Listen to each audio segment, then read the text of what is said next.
You've made it to As Bad Podcast episode number to fuck me in my asshole.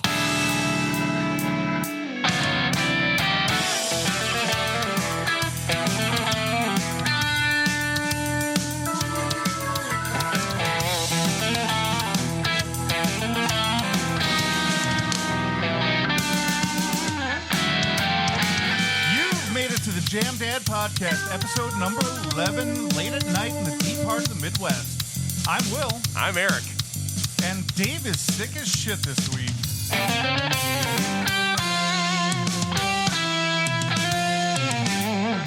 Hit me!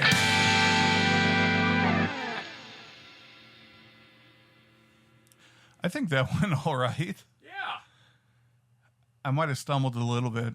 We are, I gotta take these headphones off. Yeah, do that. All right, I'm back. I just had to play engineer across the basement quick. I had to record over Dave's voice for the beginning because he never sent us the original file for that, and it was throwing off my brain. So Yeah, so some reason I gotta go check why I'm too quiet now. did the amp? I don't know. I gotta go look at that. But Dave, he was here and he was not feeling well. yeah, he barfed. Yeah, he threw up a couple times and decided to go home, and I do not blame him whatsoever. I don't believe it was alcohol induced. It was not, unless he was drinking on the job. Which is always possible. No, I'm not gonna tarnish his good name. Dave is a wonderful individual. He is a proper man. He did not drink teaching kids. What happened there? I don't know. It was working. Yeah. Is the amp on? Oh, there you go. Like, Well, we got music now. there it is. All right, I'm back. And I'm here. So yeah, episode numero dos in the new 11. studio. Oh, I know, but it's the second one in the studio. Oh, two in the studio. Yeah. I feel like a little bit of ambience that could be adjusted is like those LED bulbs, like the smart ones. Get a little mood lighting down here. Yeah, I plan on... I'm going to rewire the room completely. Oh, I am going to... I have a duct run throughout that. It's like the main run of the house. But I'm going to cut it back to the beginning of the wall here and snake it around. Then I'm just going to run like 3 pot lights down the middle. okay. Where I hang the guitars over here, I'm going to have a soffit because I have to run the exhaust or the ducting over here for Okay. the furnace. So I'm going to put pot lights in there on each guitar, wall mounted.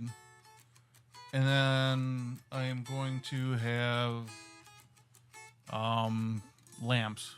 Okay. So we'll do lamps for lighting. Okay. Yeah. A nice mood setting. Yeah, nice mood. So we don't have to have on bright lights up there. Mm-hmm. The lights on the guitars over here will be dimmable. And maybe we'll get smart bulbs for everything else so it's all dimmable. You know? We'll go from there. I'm gonna. I bought all the wood to frame out the walls. Got plastic to seal them off, and it's gonna be a good time. Gotta fit it in between recordings and hopefully and work and life. But it's winter. Winter is great for. I mean, this room is like, it's like 10 by 12 or. No, it's 12 by like 615. That's what it is. So it's really not going to be a huge room to remodel. Would you mind just handing me the headphones so I can listen in for buzzing now and then? Yeah, so we're pretty well set up down here. It's comfortable. We're sitting. Down in the shop we were standing, which was kind of nice, but it kept you warmer. Yeah. Sitting down here is it's a comfortable ambiance, if you will. Speaking of comfortable, that chair looks nice. Oh, I got it off Facebook Marketplace this week. I'm sitting in a orange club chair, if you will. It is pleather. It's not real leather. Oh, okay. It came from Oconomowoc. Picked it up there. It does have a footstool, Yeah. which Try not to kick that. yeah, I'm sorry. It's all right. I just don't want to, We could send bring it in a here. We could frenzy. bring in here for like a pseudo coffee table at some point in time.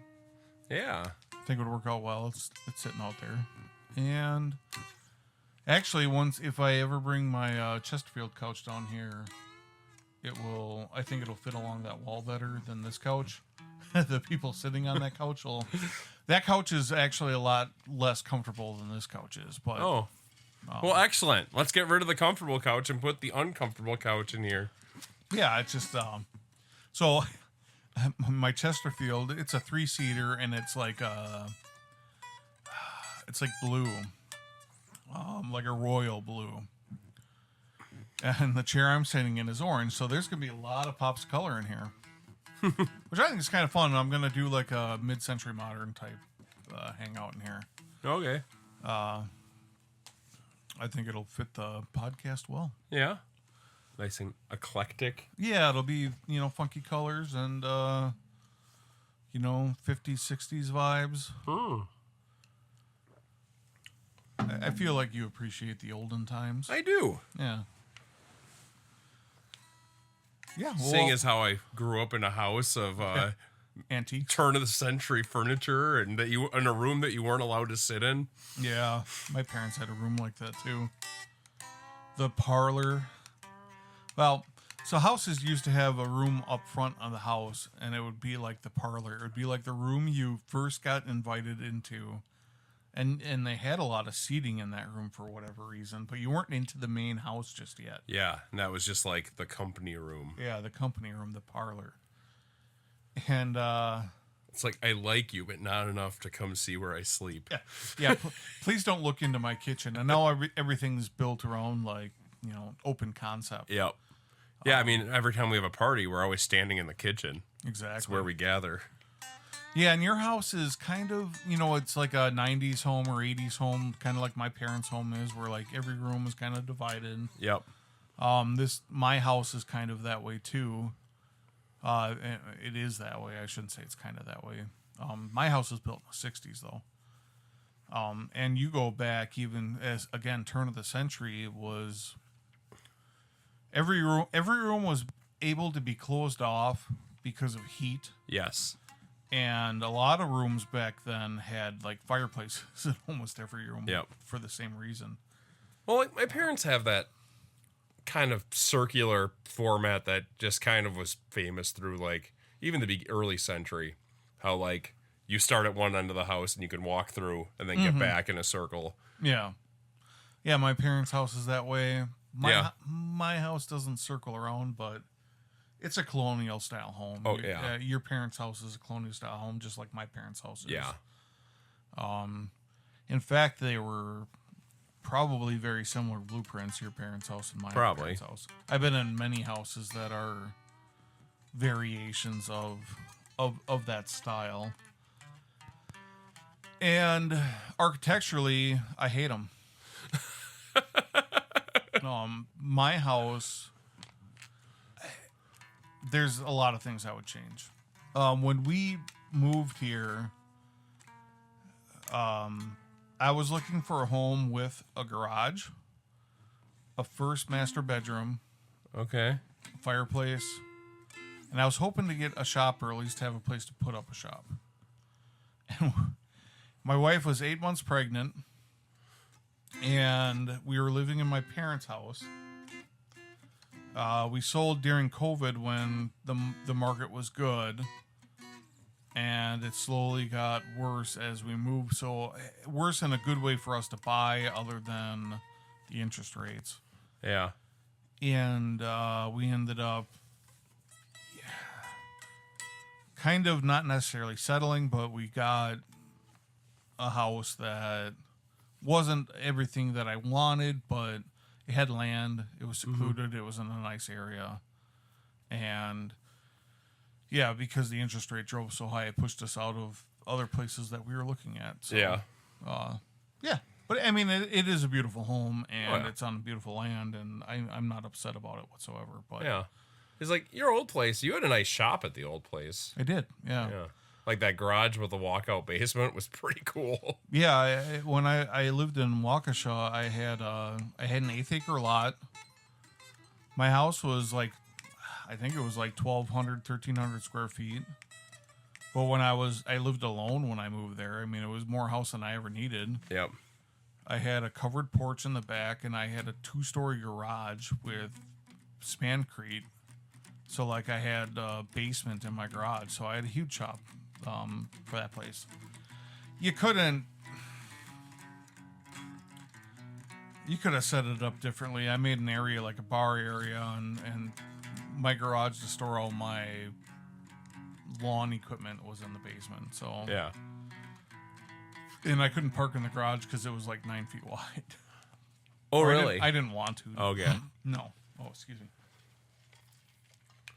Yeah, I remember you had the bar in there. Yeah. Yeah, and I had like one party. Yeah. Was that your engagement party? Yeah, the one you were Okay. at, yeah. So I was invited to the only party there. Basically, yeah, I did not have a housewarming party.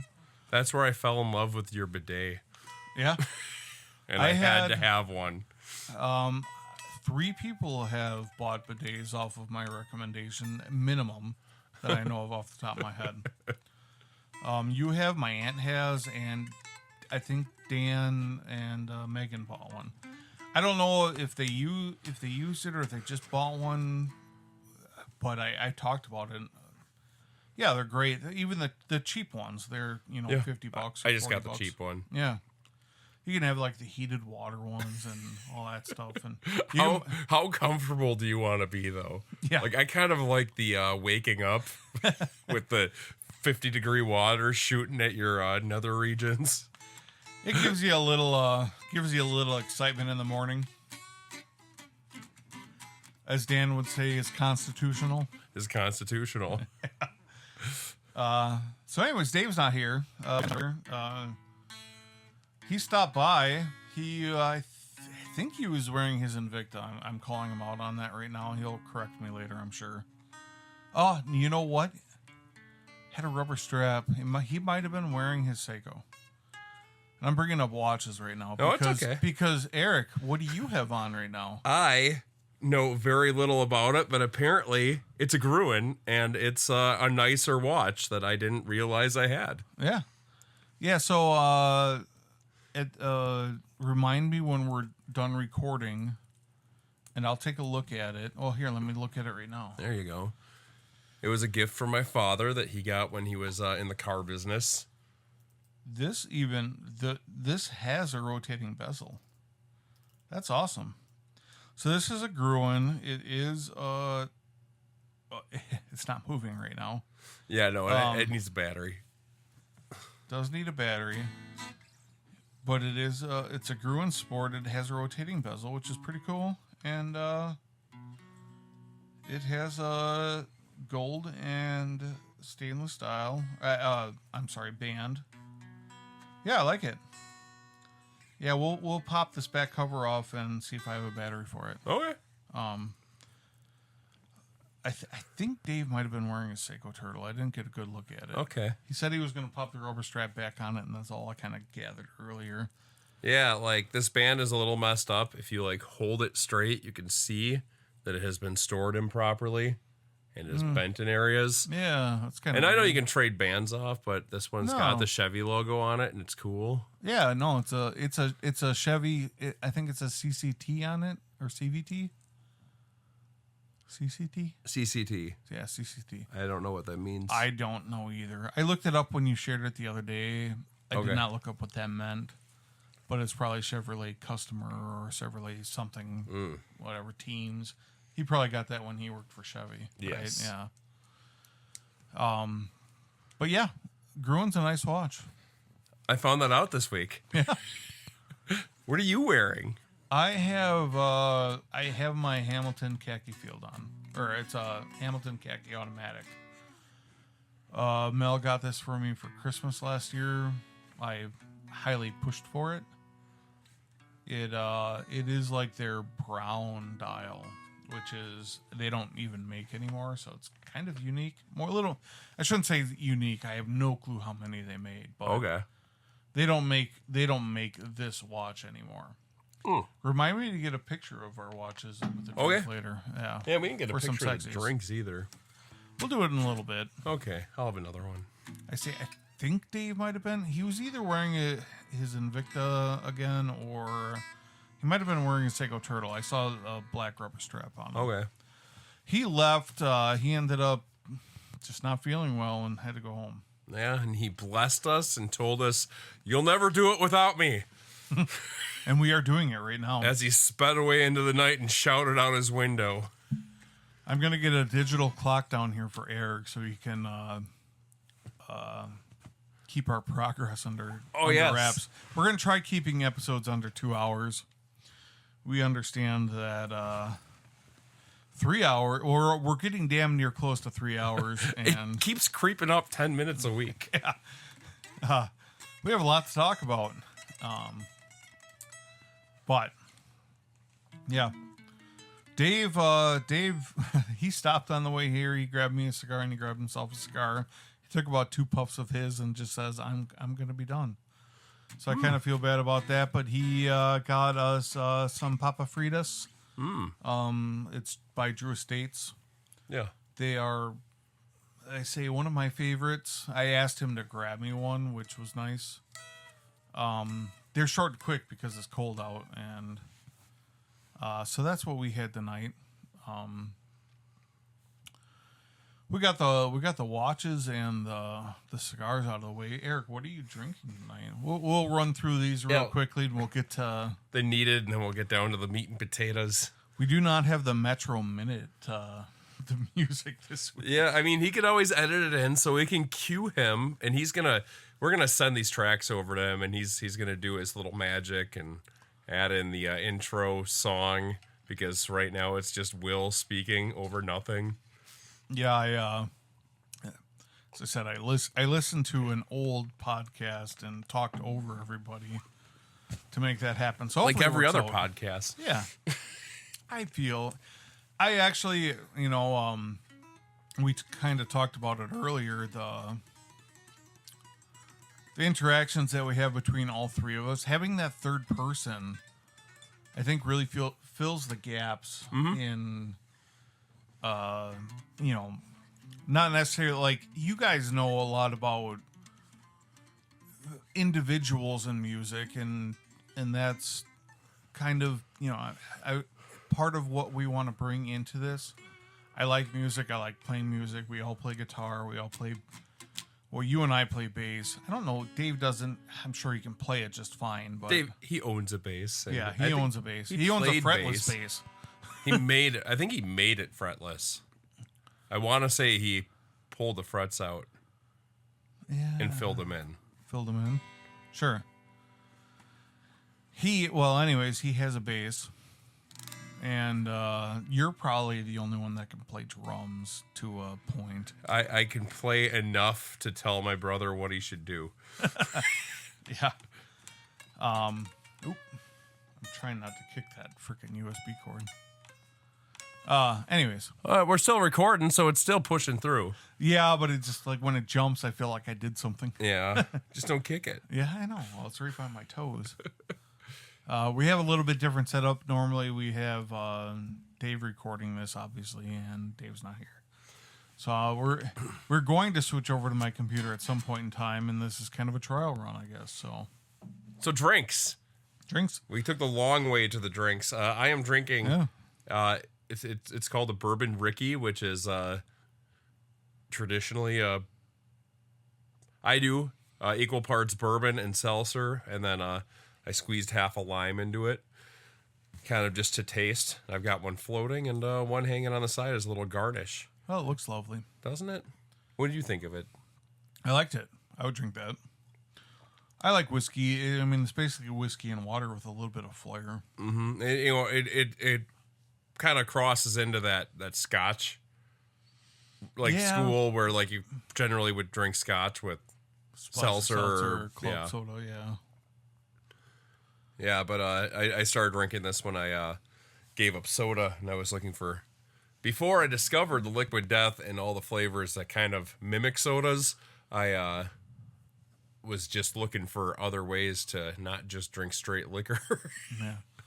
So I don't drink a lot of soda, and I do drink a lot of Liquid Death outside of making alcoholic drinks with them.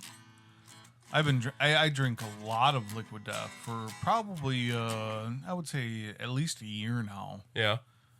And it's a little pricey. It is. It's like double ish what you'd pay for like other seltzers.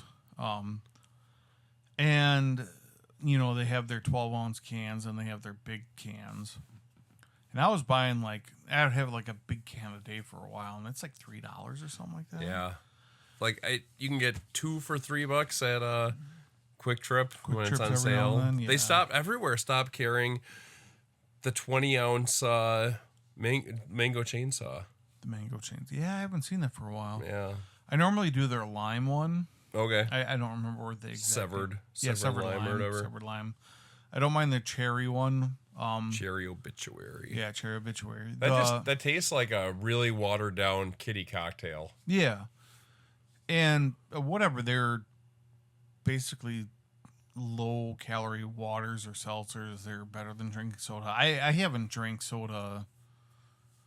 I normally don't drink soda. Yeah. It's kind of a not drinking water all the time thing for me. Mm-hmm. I was never a huge soda drinker. My sister and brother-in-law, they drink like a 12-pack a day between them, and that's just gross. And I used to do it. And when I work in vending, and I used to just if I want to, I could drink a 12 bottles of Diet Pepsi and eat like 10 Snickers a day if I wanted to. I've learned that I actually have self-control a little bit. It's mostly seltzer, drink a lot of LaCroix, water, and coffee. Yeah. And then I drink on Thursdays when I come over here. It's a good time to drink. Except today's Wednesday, so. My day normally starts with coffee. I'll drink, for a long time, I never drank K-Cups. I hate K-Cups. And my wife ended up getting this coffee machine for Christmas, and it had a K-Cup thing on it. I don't really. I don't. Even it's not just a Keurig. It's like a Ninja. It's a Ninja. Oh, but it takes the K-Cups. Yeah. Okay. And I mean, I think every company makes a K-Cup coffee maker now, or every. What else does it do special? You can do regular grounds in it. Okay. And it has a bunch of weird settings. You can do cold brew in it. Oh, really? Yeah. It doesn't chill the coffee, but Yeah. if you put ice in the glass, it slowly brews it. Yeah. Because it's what cold brew, whatever, mimics whatever anything does. It's got a bunch of different cold settings. brew is technically it's basically like you're making tea, right? Yeah. Because I think you're basically saturating it in cold water. Yeah. Yeah, it's almost like iced tea. Yeah, it's basically just putting coffee in water and letting it meld for a while. Yeah. Overnight, theoretically. I think a guy at work, when he made it, was 3 days. Yeah. He let it sit. But this brews it, but it brews it at a lower temperature, or I don't even know. I don't drink cold coffee. I drink hot black coffee and give it to me that way forever. I have to ask my friend Jeremy where he got that cold brew bourbon stuff, and I need to get some more. Yeah. Yeah. Yeah, that was something. In fact, kind of talking about that, I almost gave you some coffee today, but I guess my wife gave it to somebody else already. Oh, okay. We had some whiskey. Well, it truly is the thought that counts. It is the thought that counts. I was like, I'm going to give this to Eric because at least he'll get one cup out of it, and then he could give it to somebody else, and it'll go until it is empty, I think. What was it? Or somebody throws it out. It was just whiskey flavored coffee. Okay. And I think it was a coworker of Mel's gave it to her. So they tried it. And then we tried it.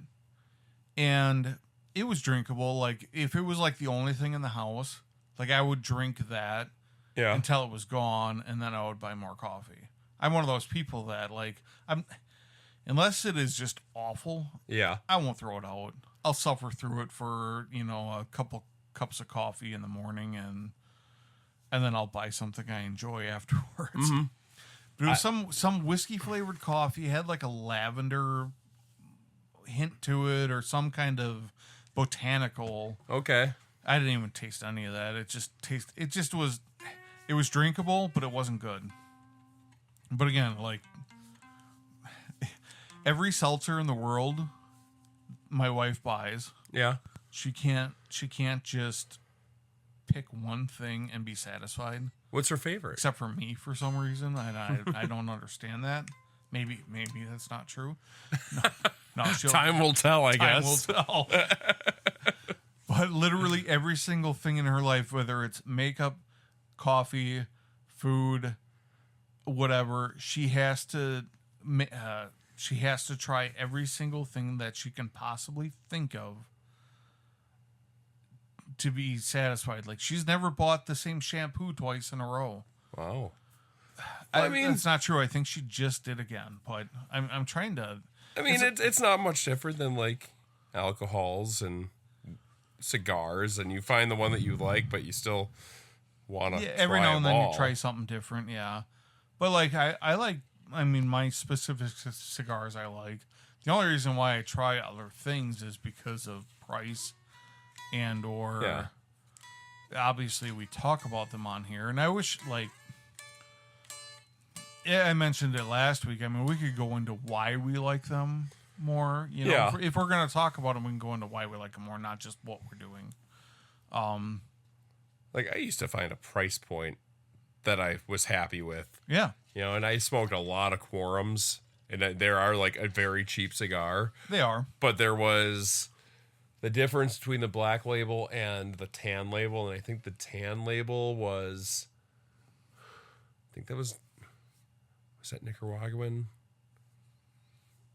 I think that one was Nicaraguan, and it was smoother, and they burnt a little fast, but for the way that I smoked, it was, and I could keep like 20 on hand and not break the bank.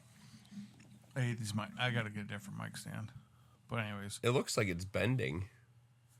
Yeah, it's here, where they strip out. Yeah. It's just sitting in there funny. Anyways, we are slowly upgrading and making everything better, and hopefully we continue to progress. Yeah. I think we're all in it for the long run here, so it's kind of fun. I mean, we've already upgraded by not having Dave on tonight. I'm just kidding. I miss his musk. I miss feeling him up as I'm sitting next to him on the couch. Which, by the way, we are going to. How long are we up to right now? 40. I can't fucking see that far. 28 minutes. 20. Oh boy, we got a long way to go here. Got an hour and a half to fill minimum.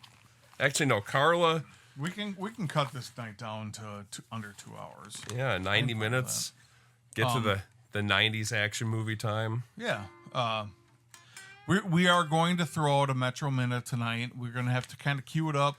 I don't remember exactly what he did. He just started talking, and then he played the theme song and started talking about the Metro Minute. Did he talk over it at all? I think he did. Did he? Okay. Yeah, he had like kind of a cue in on it. Yeah, and I think this may have been the first episode that I have not finished listening to. Oh, really? Yeah, I kept trying to get back to it, and my week was just weird. I wasn't in the truck that much, so that's where I listened to it. Yeah. And then I started listening to Me First and the Gimme Gimmes all week and listened through their discographies, and I kept remembering, hey, I should go back to that podcast I'm on so I can study it. I think it so how far did you get into it? I honestly don't know if I even made it to the Metro Minute. Okay, so at 47 minutes, I think it was about 47 minutes, it cut out on me for like 30 seconds. Really? But I didn't know if it was like because I live in an area where the internet's not great. Yeah. Stop bumping your... Yeah, I know. Speaking of cutting out. Yeah. I don't know if it just was because my internet cut out or not, because Dave didn't say anything about it and you didn't say anything about it. Yeah, I guess I'll have to listen to it because I know we had that one glitch on that one episode. One glitch on the one and episode. then I think we re-upped the sample rate. Yeah, so I don't know if it was just me or not, but it was only like 10. It probably felt longer than it was. It was probably between 10 and 20 seconds. But it was just like it cut out on me. That's actually one I finished within like a day or two. Normally, really? The one before that I still haven't finished.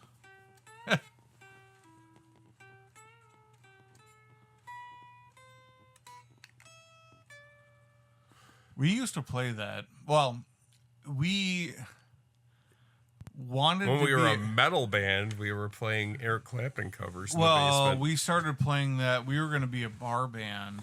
Oh, yes. I forgot Did we played once at Knuckleheads, right? Didn't we? No, we were going to planning. We were practicing, and then Dave was going to be in that, and Tristan was going to be in that, and it was Scott, me, and you. Yeah, And it died out. that's a lot. A what? You know, well, you've always kind of been, man, to do that kind of lifestyle. I mean, you still do it. Yep. You play every weekend, or you don't play every weekend, but you do play some weekends. Yep. Yet every weekend you're going to gigs and you're staying up for late night, doing shows and doing whatever on top of your lifestyle. I completely understand it because I do it in a different form right now, Yeah. but it's just like it's a different animal to stay up till bar close or most bands and midnight. It's been whatever. actually getting earlier. We even Knuckleheads has been pushing 8 o'clock starts, 8:30 starts, and then the band's done by midnight.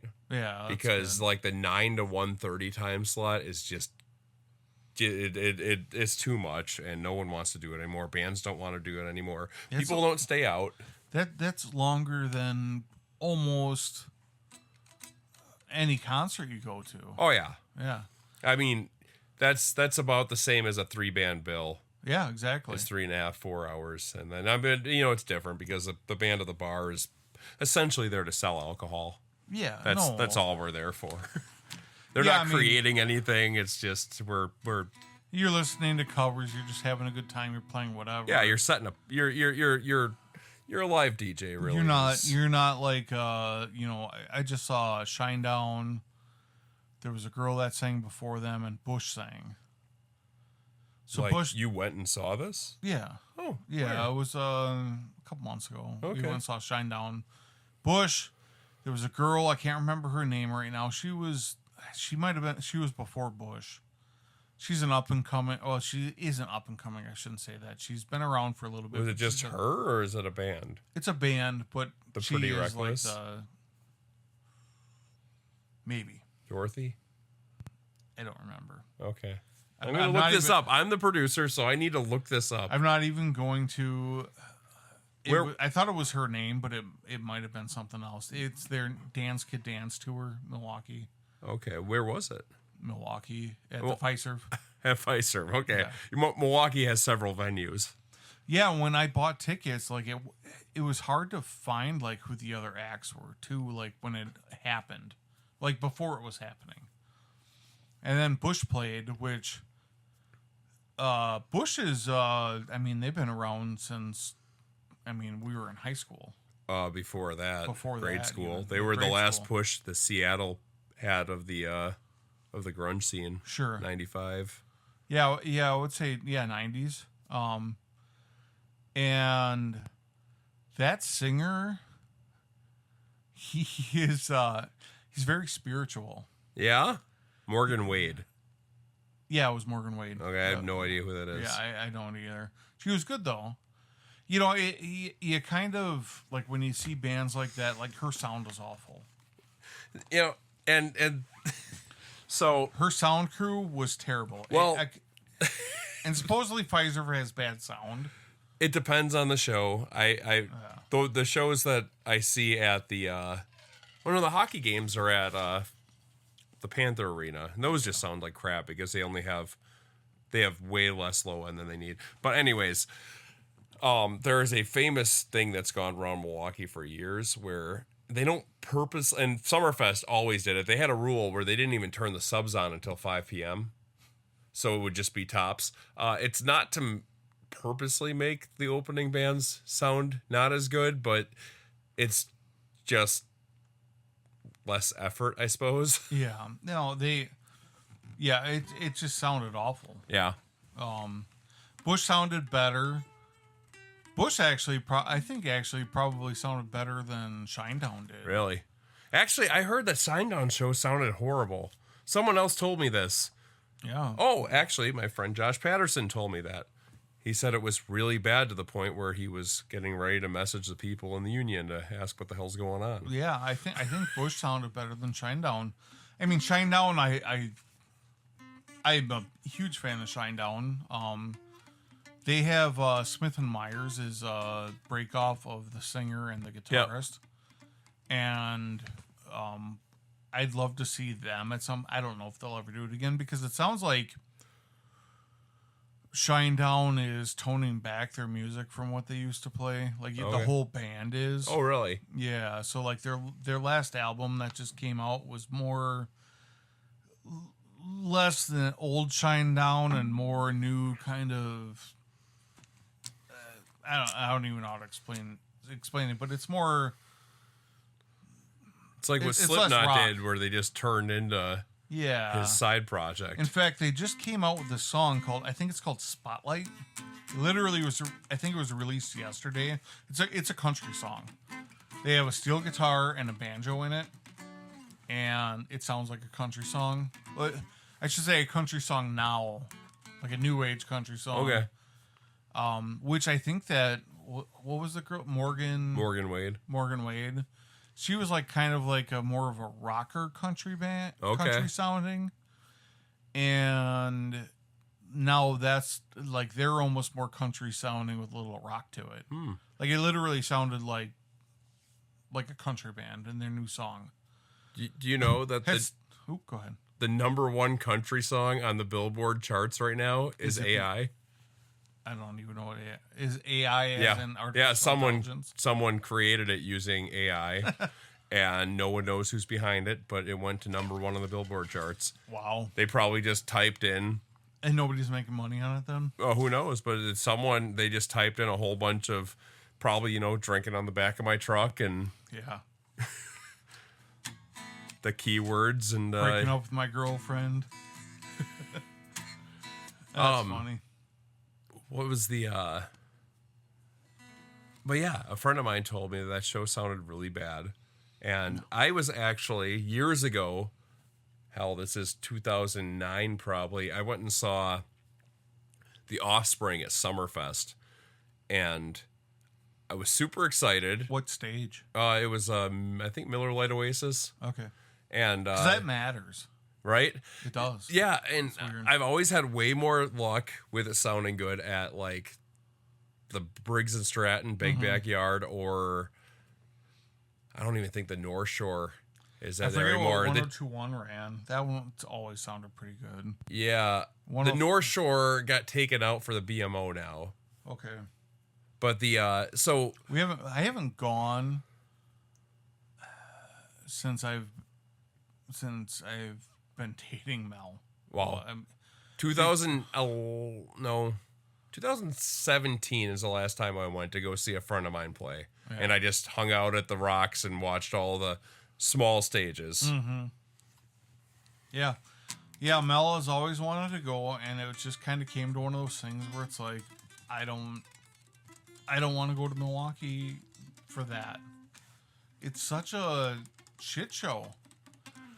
It was fun when you're young, and it's fun when you go to you go to the amphitheater, and the Marcus Amphitheater, and you see a good band there. That's always because you're in you go through a different gates, and you go straight to that show if you have tickets for it, and you can just go there. Well, Dave and I used to go all the time, all day long. Every single year before I started dating Mel, I went.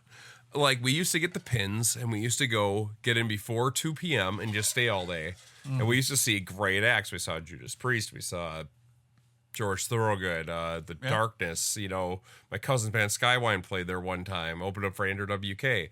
We saw great acts, and Whitesnake we saw there, and I saw Foreigner.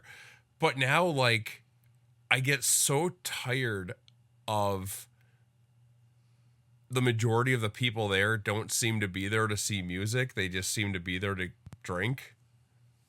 Yeah. So when you're trying to find a place to watch the show, you're just, you know, you're inconvenienced by drunk assholes just taking up tables.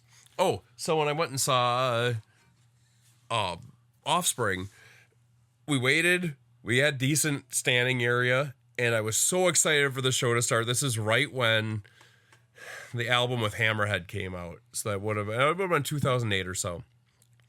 Stop bumping your mic.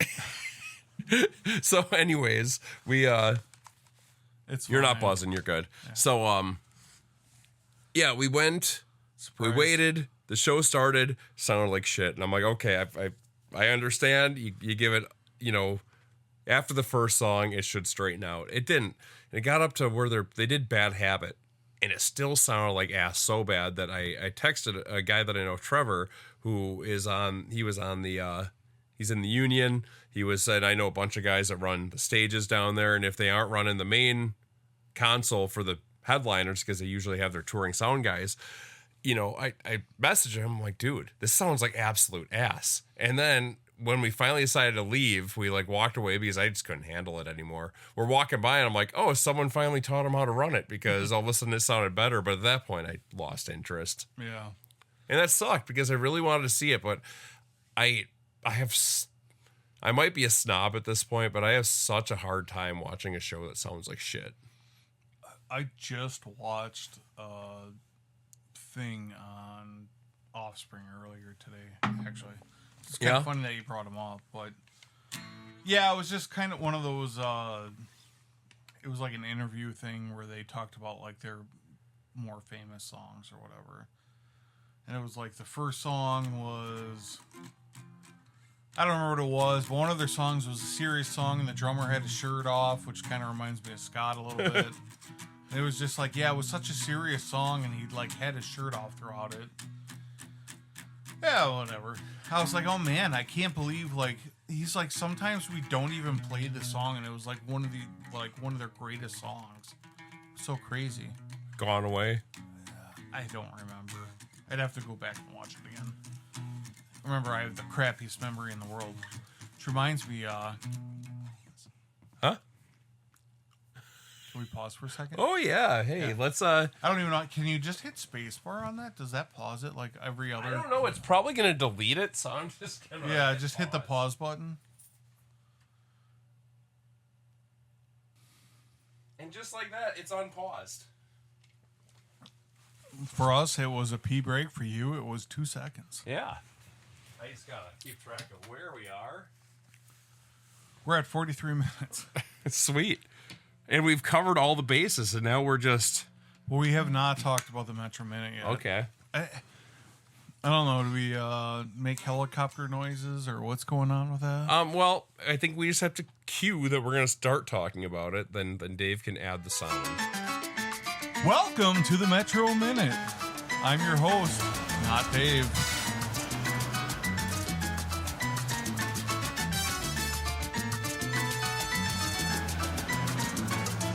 So, Dave brought up cologne last week, and he intrigued me as I talked about using the same cologne that I had forever. And my wife actually likes it a lot. It's a Dolce Gabbana Light Blue.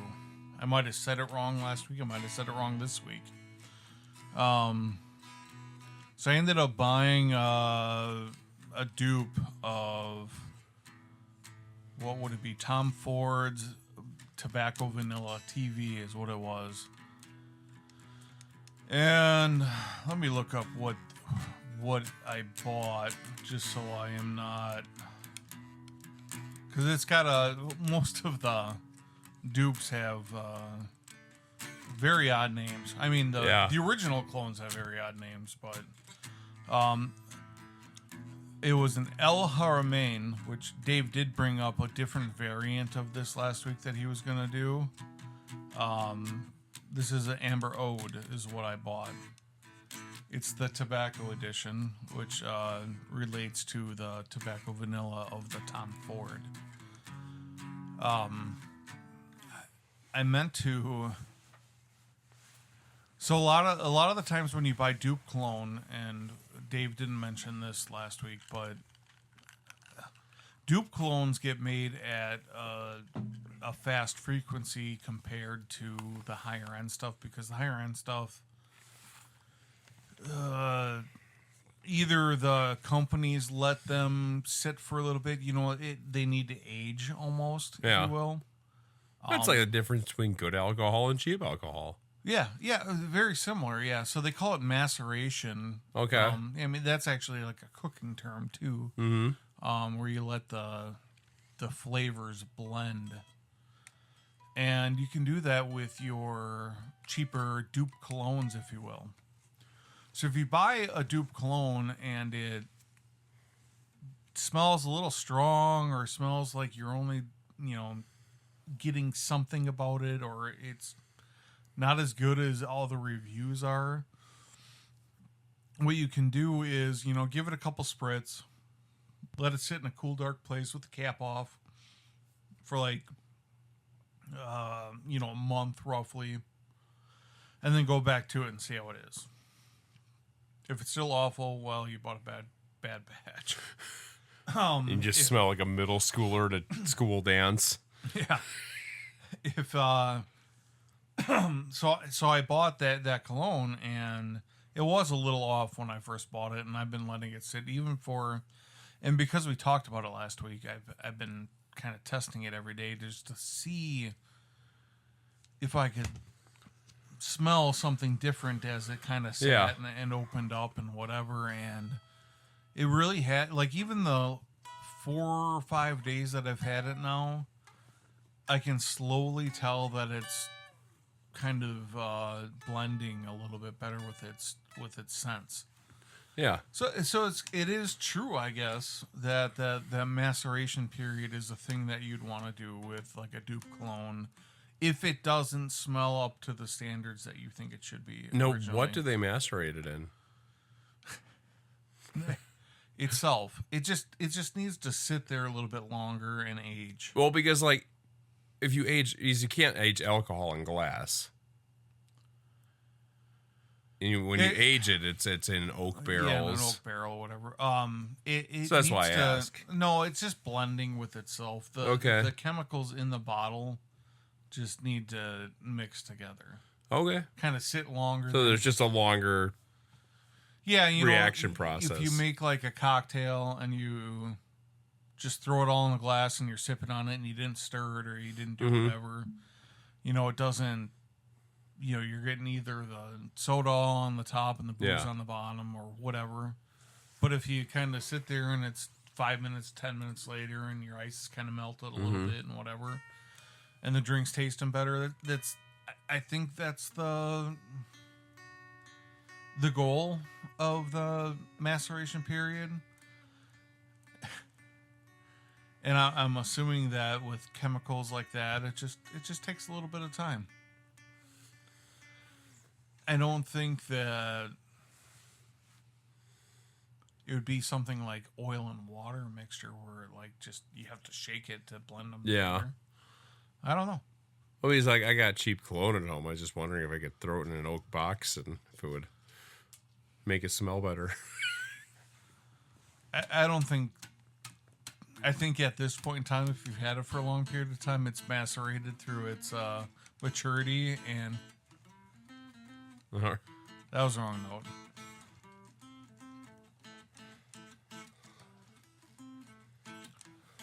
I was sliding my finger up when I was doing that. Yeah. It's a little bit of a reach for that fifth fret. Right? Especially when you're like playing it on your crotch. Yeah.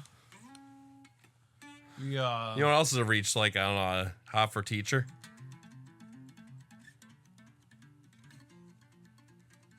When you do those those full 6-fret hammer-ons. I don't think I've never played that song.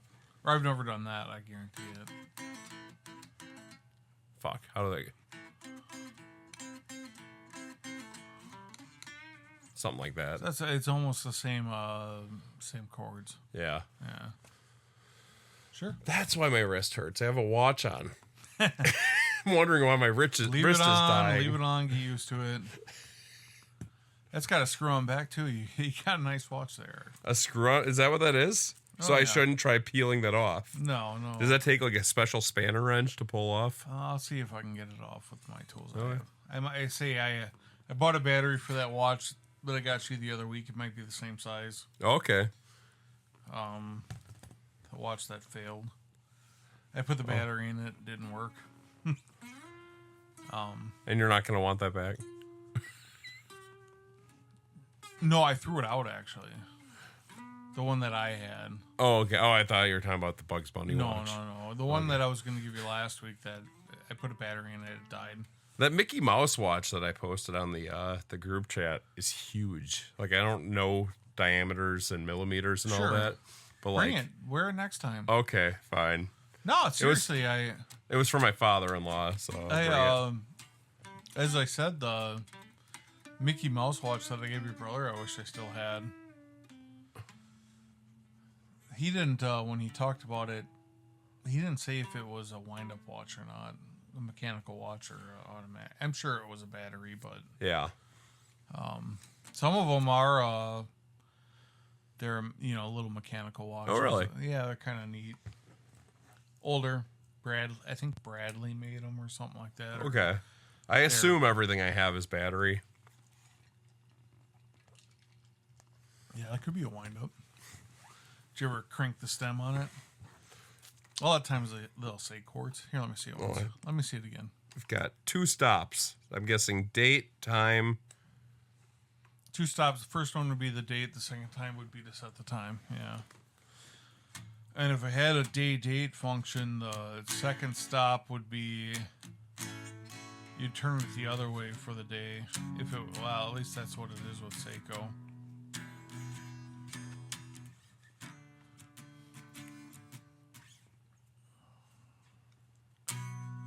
Yeah, I wouldn't say this is mechanical. It probably says quartz on the back. I'm wearing my contacts. I went to the gym today, and I wear my contacts so I don't get my eyes ripped out I can't read them at all with these things. What am I trying to read? Does it say quartz on the back at all? I'm blind as hell too. Hang on. Yeah, it don't matter. Gruen since 1874. Quartz. Yep, there you go. So it is battery powered. Okay, so quartz is battery. Yeah. Let's Quartz see. is kind of Stainless steel back, base metal bezel, water resistant, 3 ATM. So that's like 30 meters. 30 meters underwater. I think ATM is 30 is meters. Because that's a lot. Yeah, it is. No, is it feet? Shit, I should know this. Like 10 bar is like 100 feet or 100 meters. We are. I'm on drink 3. I'm just gonna let it go to that. Can you I've been meaning to actually play some little Johnny Cash in the background. Dun, da, da, dun, dun, da, da. There you go.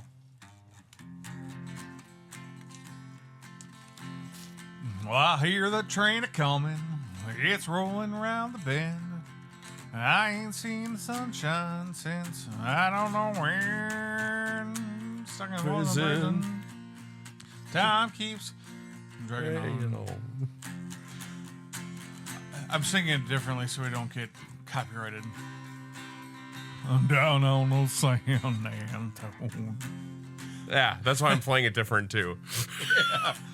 Well, I hear them rich folks eating in their fancy dining cars. People aren't listening to me sing songs on this podcast. Sounds good though. Suey, somewhere in there.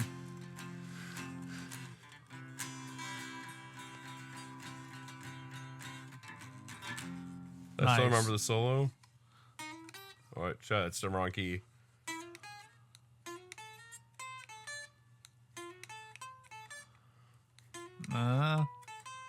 There you go.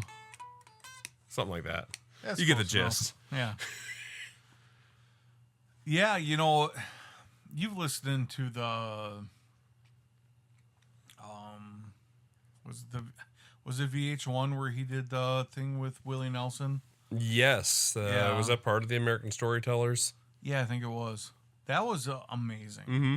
I love when he grabs Willie's guitar and he like does, or maybe Willie grabs his guitar and does something and goes, "Hey, it's the first time it's ever been played." Is that the one that's got that great version of Ghost Riders in the Ghost Sky? Riders, yeah. Yeah, it's amazing. They're both, well, Willie's still obviously alive and kicking. Yep.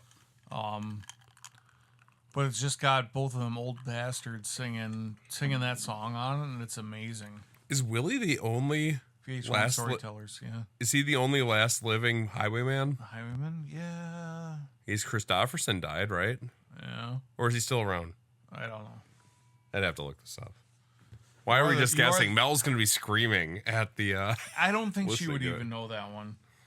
My wife is like an encyclopedia. She's almost as... Obviously, Eric is failing us right now. Willie Nelson is the last surviving member, Yeah. following the death of Chris Christopherson in 24. So, yeah, a year ago, whatever. Yeah. Yep. Yeah, was it Waylon, Willie, Johnny, and Chris? And was there one more? Hey, was Hank in there? No, I think it was just 4. Yeah, just 4. I don't think none of the Hanks were involved. The Highwaymen. It was all the guys that left Nashville, went to Texas. Well, Nashville's getting a little liberal.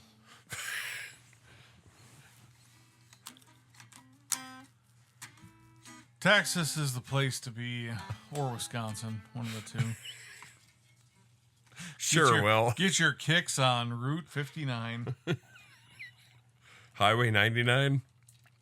Yeah. I don't think it's been called it in 20 years. 25, 30 years. Yeah. That was County LO. Yeah, it was. Holy shit. Yeah.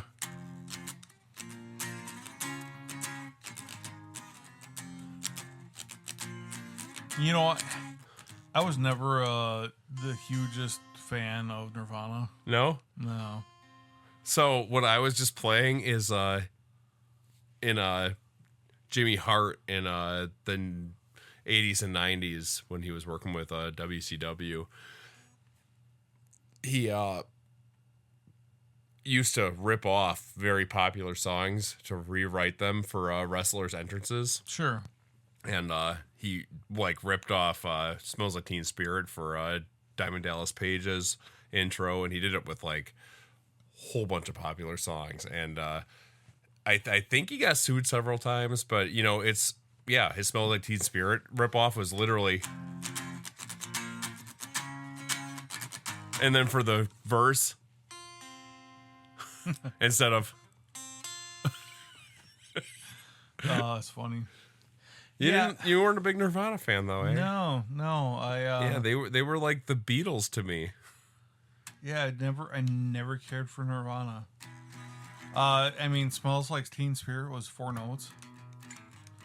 And it was just like there's nothing great about it at all. No, I mean, you get past that, you get on to like "Breed" and "Drain You" and I was never buy every album kind of person where you listen to everything. I did with some bands. I did when I got 18 CDs for a penny. Yeah. Thank you, Columbia Music. Columbia House and Columbia House. BMG. Yeah. I never even did that. I never bought one of those things. You know, obviously, like, we listened to a lot of Green Day. I listened to a lot of country music even back then. Yeah. Alan Jackson, Garth Brooks was obviously big in the 90s. And I wouldn't say I was I mean, I like country. We started punk pop punk pop band. We listened to a lot of 80s metal or whatever, hard rock, whatever you want to call it.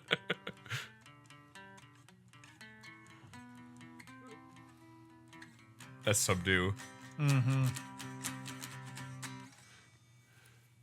But yeah,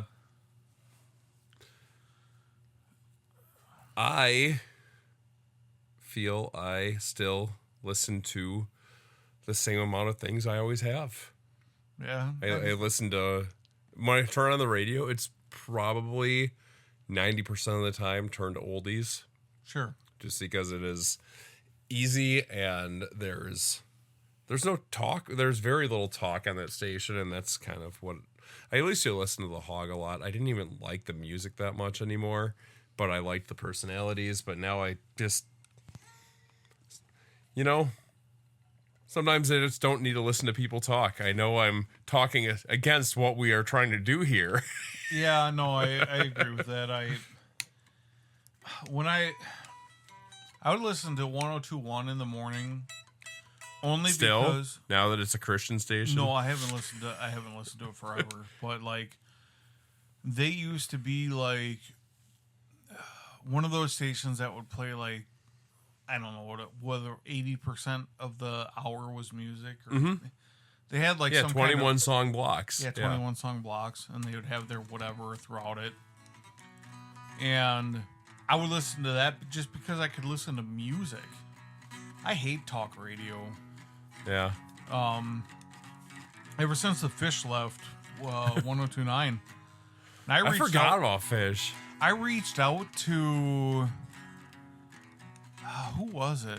I reached out to somebody. It might have been Cramp. I might have reached out to Adler. Yeah. And I asked him, like, hey, what happened to the Fish? He said he ended up, I think he moved to... Was it Michigan? Yeah, it was Michigan. Yep. Yeah. And I don't know what the hell, he just living life out there or whatever. Yep. I don't remember what it was all about, but yeah, he moved somewhere and just kind of had a good time. When 1021 was going away, they went a couple days in a row, they were doing gimmicks, and one day they actually brought back the entire Hot 102 cast. That was like the station in the 90s. Yeah. And they brought back the DJs. They played all the music. There was so much like 90s pop that I forgot about. Oh, I wish I would have known that. It was like one day, and it was awesome. And then they did New Rock 1021 for an entire day. And that was a lot of fun. Yeah. Again, they brought back the personalities. I mean, they didn't play Bob and Tom or anything, but that was syndicated anyways. Yeah. Yeah, I wish I would have caught some of that, because that was like, I listened to 102.9 or 102.1 or 94.1 if we could get it, and it was a little fishy when we were that young. Yeah. The stations didn't come in as well. 94.1, like when I get out to Madison, I try to listen to it, and that morning show sucks so much. No, it sucked forever. It's still never been good. Yeah, like they try so hard to be edgy. Like even one of their personalities is called Biatch. But like they try so hard to be edgy, and it just comes out gross. It's like, Howard Stern already happened. You're not going to recreate it, and he's failed. He's lost his contract too. Like he actually, and besides all the bullshit, he had a decent show. He had great interviews. He had great concerts, and no, I love him. I still listen to him. I'm not a big fan of him. He's gotten a little weird over the years. It's so weird to like be a person that has somebody on his show that is throwing ping pongs out of a certain area, and then be against that kind of a thing later in life. Like, whatever, dude. Do you know George Takei's signature line, "Oh my," came from Howard Stern? No, I just found that out today. Yeah. I always wonder because I don't remember it ever on Star Trek. And I remember he was on Howard Stern, but he didn't realize that he was just told when he was on Star Trek, they're like, "Oh, you're going to go do this interview." And, you don't argue, just show up. And he sat down on a couch and he's like listening to the monitor. And he's like, "I'm hearing this man say these disgusting things, these terrible things." And I lean over to the person next to me and say, "What is this?" They'll go, "Oh, this is the show that you're about to be on." So he walks in and he's like, one of the first things he says to me is, "Oh, George, you have a very deep voice. Does that mean you have a big ding dong?" And he just goes, "Oh my."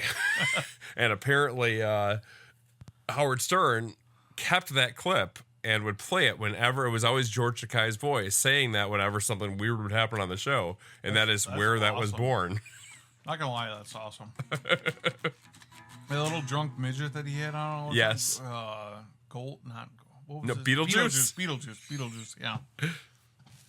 Oh, So- that guy was great. Do you remember his show in the early 90s? Like his TV show? It was like Party House or something like that? Beetlejuice or Howard Stern? Howard Stern. Howard Stern. When he would wear the bald cap and he'd wear the women's underwear.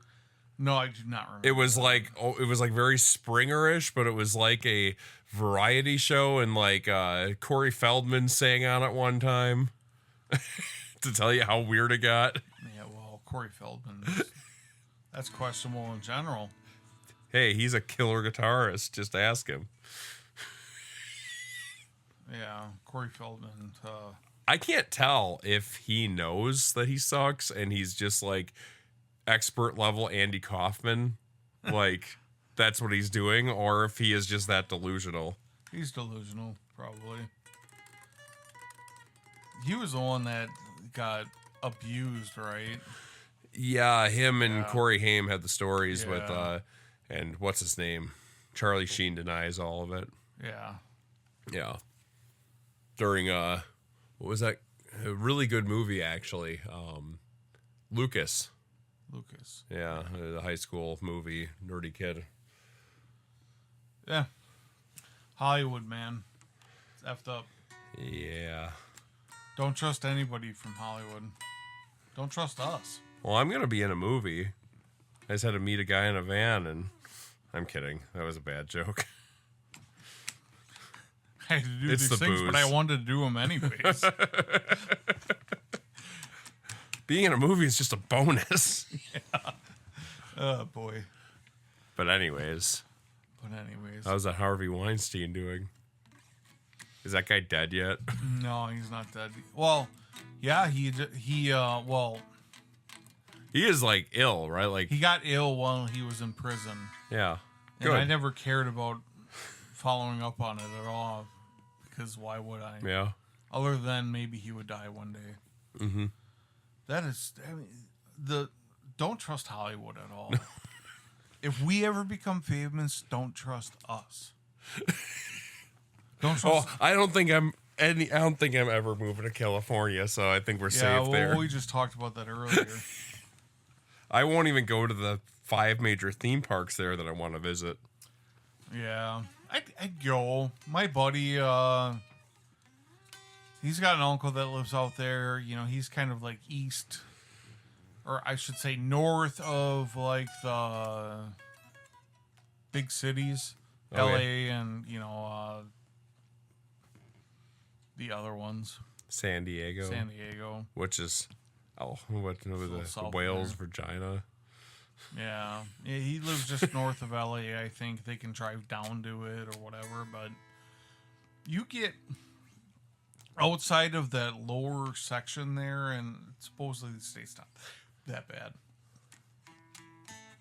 The problem is that the population in LA and that lower section there, Oakland too. Oakland, South Central. South Central, and basically the lower quarter of the state is just kind of ruins the whole state. But Yeah, and where I want to go, everything's there. everything is there. Yeah. Yeah. Like- I'm assuming you want to go to Disneyland. Well, Not as much. It's mostly Knott's Berry Park or Farms, which is right across from Disneyland. Magic Mountain, which is about an hour away up in the mountains. Sure. Discovery Kingdom, that I believe is out by San Francisco. California's Great America, that is. San Francisco. Alcatraz is near there. The Golden Gate Bridge. Golden Gate Bridge. Yeah, there's things to see there. There's obviously In-N-Outs are out there. See, I've heard so many mixed reviews about In-N-Out. Yeah. And I almost ate it at Jack in a Box. I think I saw one. Where was I? Outside of Pittsburgh, and I saw one. And I almost stopped for it. No, that was a St. Louis trip. Never mind. And, and I almost stopped, but I looked at the menu. I'm like, you know what? There's too much weird shit on here to any of it to be good. When you're selling hamburgers, hot dogs, burritos, egg rolls, it was a big mix. I'm like, I just can't imagine any of it is singularly good. You know what's great that we just kind of, it's growing a little bit here? Shake Shack. I have never had Shake Shack. Shake Shack is ridiculously expensive. There was one in Milwaukee, and I went to it once. I had Steak and Shake. That's the only close thing like that. Sure. And whatever I ordered there wasn't my jam. But the one that's in Brookfield now, yeah, it's great. Every single time I get a burger there, it is it's just one little step above Culver's. Yeah. Which is arguably probably on the higher side of quality. I like it better than any other fast food burger. Even Wendy's? Even Wendy's. Five Guys. Five Guys is garbage cheeseburgers, but amazing fries, in my opinion. Yeah, their burgers aren't that great. If I'm spending $30 for two people, I better be eating something better than American cheese. And you'll be spending $20 on yourself at Shake Shack. It's expensive. It's no good. It's not going to work with my plan. No, it really sucks. Burgers are good. I'd rather get 2 double cheeseburgers for $4.50 at McDonald's. Mel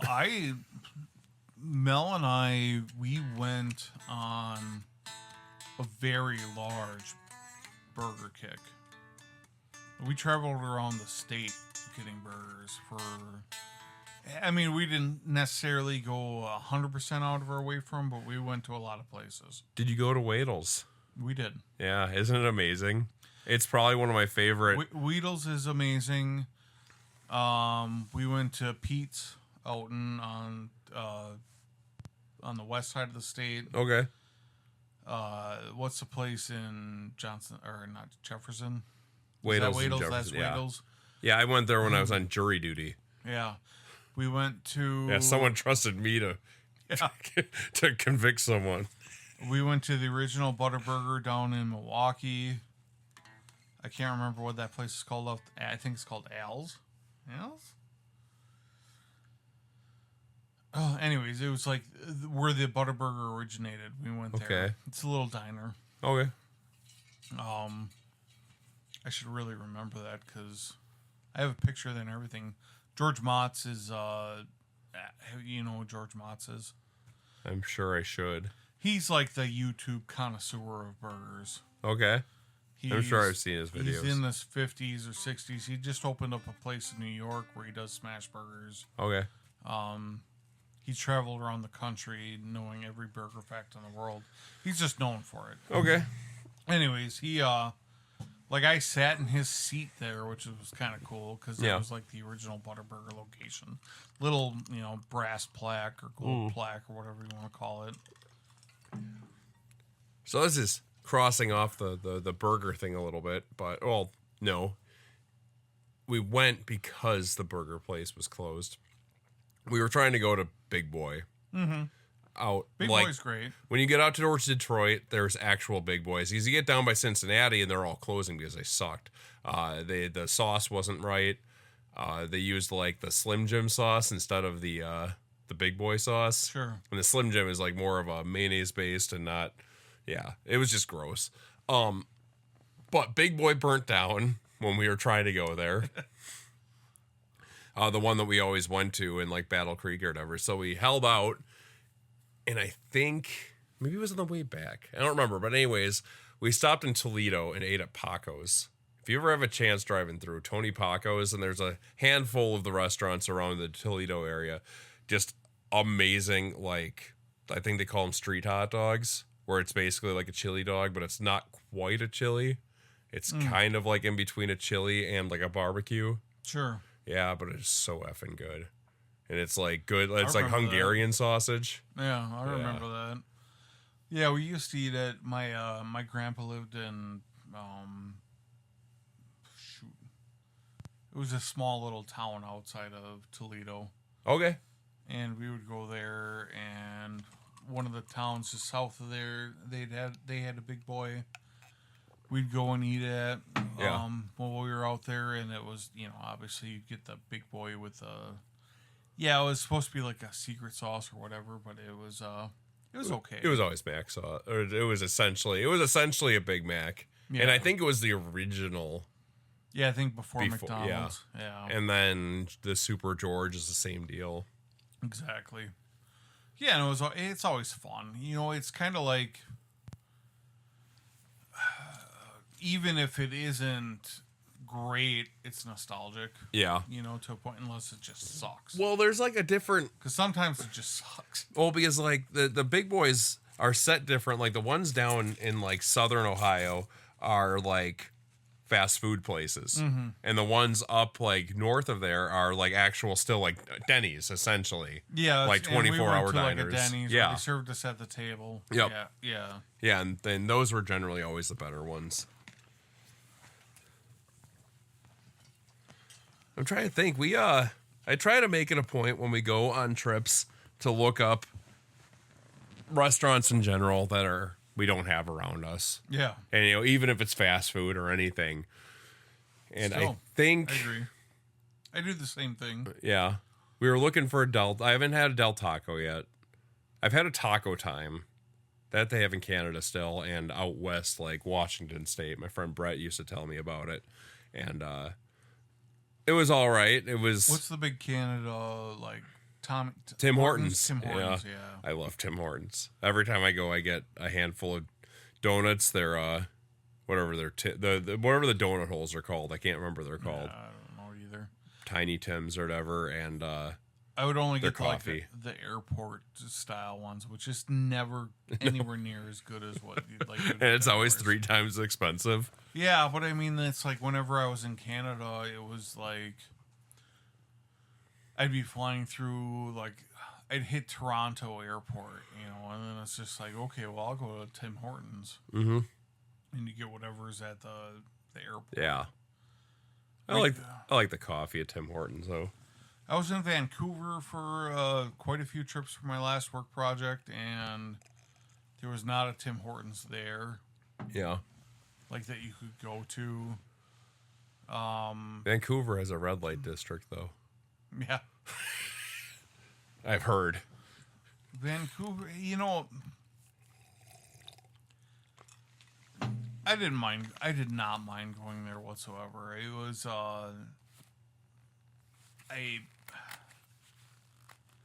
it's so weird when you're traveling because it's a 3-hour time difference between here. So, like, I'd work 10, 12-hour days, but I'd also be up like 2 hours before I started work. Yeah. You know what's... I'd go for a jog in the morning. This is back when I like exercised like every day of my life. And I'd wake up and I'd go for a jog in the morning and I'd eat breakfast. And because of the hotel we were staying at, it wasn't like we always kind of like, when you're on the job, you'd eat continental if it was available. But if you didn't, you'd eat like kind of get whatever you wanted. Yeah. So it's like I'd come back and then I'd eat a nice breakfast because that's what the only hotel in the area had. It was just a decent breakfast. Then you go to work and it was just like I was like fully awake, 2 hours in, had a jog in, had a shower. Instead of waking up in just enough time to get to work. Yeah. Yeah, like My pot of coffee is making me like late running out the door. You Yes. know, like that. That's such a great thing about working out of your time zones. And then it sucked when I'd have to work on the East Coast. Yeah. For whatever reason, you're waking up an hour early and Well, it's not just the you're time. grabbing some grapes, walking out the door. You know. It's not just the time difference in Canada. It is also because of the curvature, as the Earth being a globe. Like when I Dave's go to not here, Eric. when I would go to Thunder Bay, which is essentially like the Ohio of Canada I now. was looking to say it's only like an hour away from us here. Well, yeah, but it's west of us, but it's in the Eastern time zone. Okay. So it's like daylight until like 10:30 during the summer. Mm-hmm. So it was like crazy. Like we went camping up there, and we visited a friend that we met years and years ago, and yeah, you're trying to go to bed in your tent, and it's still daylight out at like 10:30. It's crazy. Yeah, it's weird.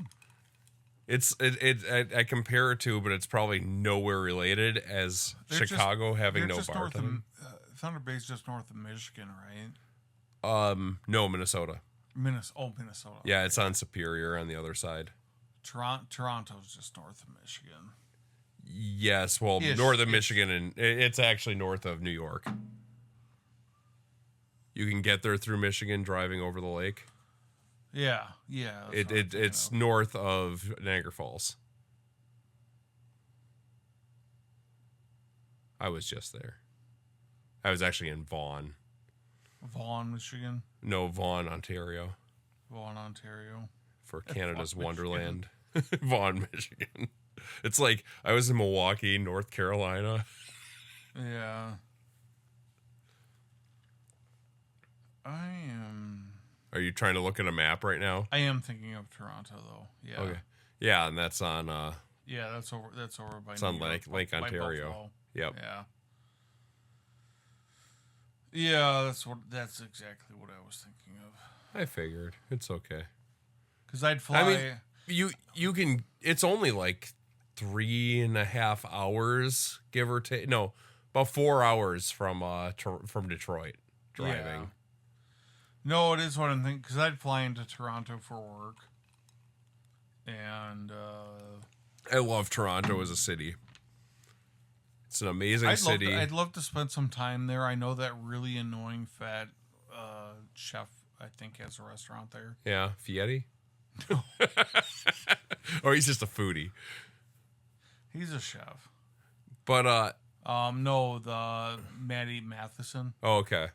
Yeah, he's I don't mind him whatsoever. Mel hates listening to him, and I mean I understand why he's eclectic, but Yeah. I love Toronto. It has, for whatever reason, well, not for whatever reason, I know why, it has gotten a bad rap in the last decade. But, you know, reading about it and actually going there and experiencing it are two completely different things. Because, like, all you hear about is how it's dangerous, violent, the crime's up, blah, blah. But then you go there and, like, we could walk around all day in the city. We walked to, even the higher crime area, like Chinatown. Sure. Walked around, got food, went to all the little crap shops, bought a porno disc with like 3 homemade movies on it for 99 cents. Because when in Rome. sure. But, yeah, like, sorry. I forget, maybe I should edit myself once in a while. But yeah, we wandered all around and never did I feel like Will that reach this far? the what? The hair? Oh, you want the guitar? Yeah, I don't want the hair. I am replacing the rug in here. This thing is ridiculous. Is it the rug that is sticking to me? Yeah. Okay. I thought it was the dog. No, it's the rug. I like this rug. But So weird. yeah, like, I feel more uneasy Jeez, just smack the mic a little more? See, that's why I want to move the mic. Like, I feel more uneasy in, like, even walking around at night in Waukesha sometimes. Yeah. And maybe it is naive, it's not knowing is probably better. Yeah. But then, like, I would go to, even New Orleans. We never really got bothered. Con artists and that try getting money out of you every turn that you go to. I mean, they are harmless. Generally, yeah, until you have 4 of them surrounding you. And that's why you always keep I'm getting rid of money in your front pocket so you don't have to pull your wallet out. It only happened to me once. Most of the time when I traveled, I always threw my wallet in my front pocket. My wallet was in big crowded areas. Like, my wallet's always, I guess, announcing it on the air, but it's always fine. PSA: put your wallet in your front pocket, and keep a good amount of money not in your wallet. Yeah. Like, I always have a separate card hidden somewhere else, that, like, in a vehicle and that I don't have on me, just in case something happens. I was traveling to I did a lot of work in Savannah, Georgia. Yeah, Savannah, Michigan. And I would travel through the Atlanta airport quite a bit. Yeah. I hear they have a wonderful airport. It's not terrible, actually. Yeah. It's huge. Yeah, it is huge. I lost my wallet there once. Like, your own fault, or someone snagged it off? It was my own fault, but then whoever stole it tried using it. Oh yeah, of course. Yeah, it wasn't like, I want to return it to this user. It was like, there's a card here. Let me buy everything I can with it. Yeah, I went to CC's once for dinner and accidentally left my card on the counter. Someone grabbed it and went immediately to, like, Big Lots and bought a TV and went somewhere else. Yeah, I completely maxed out my daily limit. Yeah. I got it all back. And so anyway, I was wearing shorts, and I hated wearing these shorts because of this exact reason. My wallet falls out of it easily.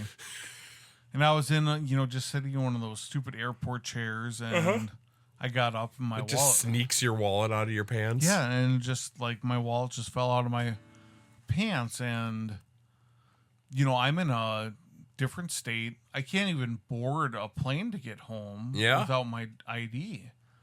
So I was actually living at my parents' at the time, because it was when I sold my house, and before I bought this house, we stayed at my parents' house for a couple months in between trying to find something. So I had to have them overnight me my passport to get home. Wow. Yeah, it sucked. Just Uber home. And then I didn't have my business card, which, paid for my hotel and all my food while I was there. I was just kind of like, thankfully I was traveling with my boss, which, so he just bought everything. Yeah. But normally, I would be on the hook for all of those things too, Yeah. So yeah, that was definitely unfortunate.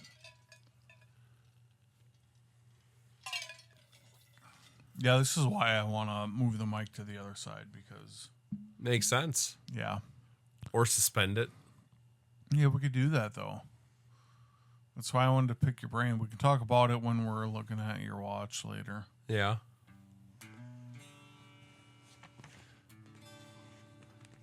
But yeah, so let's see, just making sure. Oh yeah, we talked about I put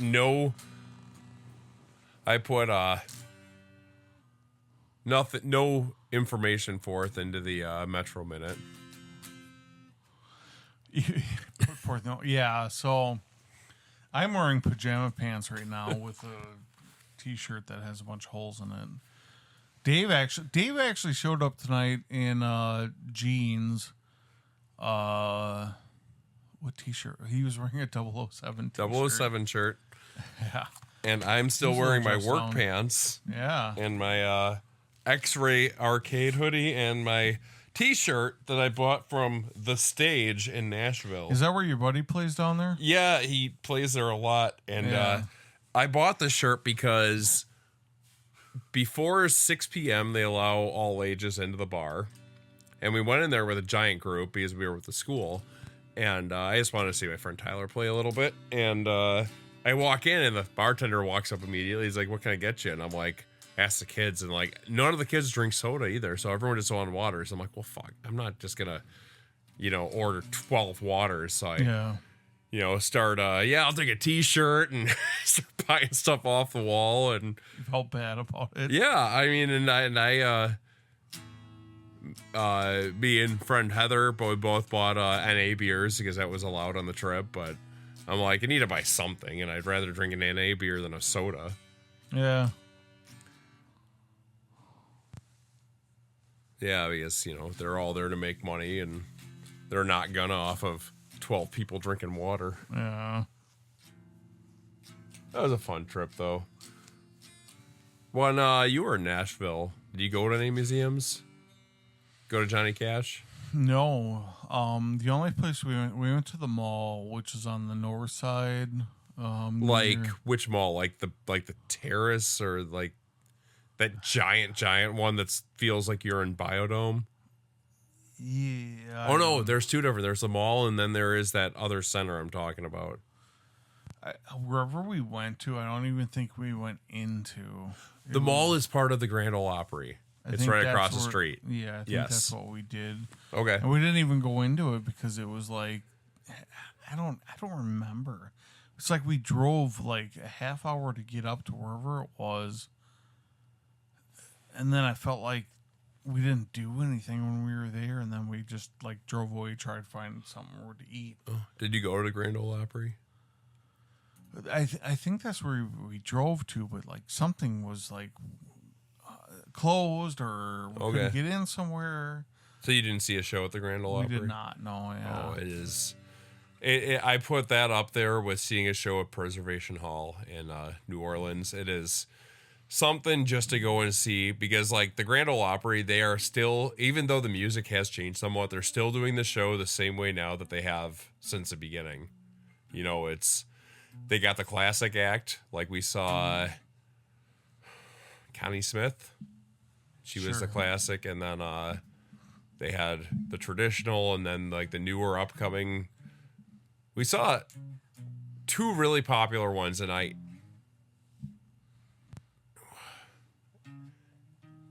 Tina and Faye? No, that's Tina Fey. I'm confusing with the writer from SNL. I'll look it up, but you'll probably know who exactly it is. But yeah, really good show. You hear a bunch of hits in that, and from the artist, and it's all the house band playing in the background. It's just cool to see that they're doing it the same way now that they have since the place opened.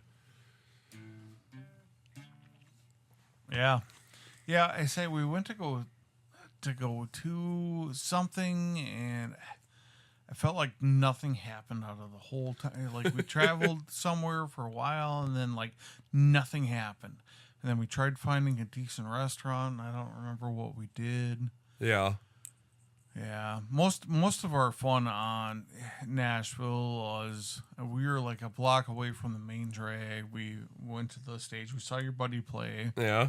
That was probably a good time. We went to the Kid Rock bar. Okay. So you went down like Broadway. Yeah, we went down Broadway. We went to the Wild Horse Saloon. That was a good time. The Show Pony? Oh, the Show Pony. Yeah. Is that what it's called? Yeah. Yeah, where they got all the horses you can bounce around on, and I think it was called the Wild Horse. Okay, Saloon. I'm sure that they're two different places. The Yeah. Show Pony's right next to the Taco Bell with booze. That's not where we went. Okay. We went to some place that was kind of like indoor outdoor.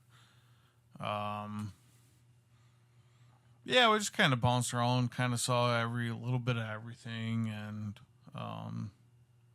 we went to like one of the famous places down there, and it's like you yelled over 30 people to get a Miller Lite or something like that. That was an experience. When we first got down there, we had the group, and it was before one of our first tours, and we were looking for food. And one of the kids in our group, they saw Raising Cane's immediately. They're like, "Oh, let's go eat there." And I'm like, "Screw that. We're in Nashville. Let's go find something that we don't have anywhere else." So I wandered down, and I asked a friend of mine, I'm like, "What food do I stay away from here?" And he's like, he gave me a list of, don't don't bother with these places. If you're looking for good barbecue, go to these places. We found one that he recommended, and no one else was there. So I'm already skeptical just because, what do the locals know that I don't know? But there was a band playing, 3 guys, and, it's true Nashville form. Basically, they're playing for tips. I mean, they're always playing for tips, but they, as soon as you walk in, they ask what you're into so they can make sure they're playing to you.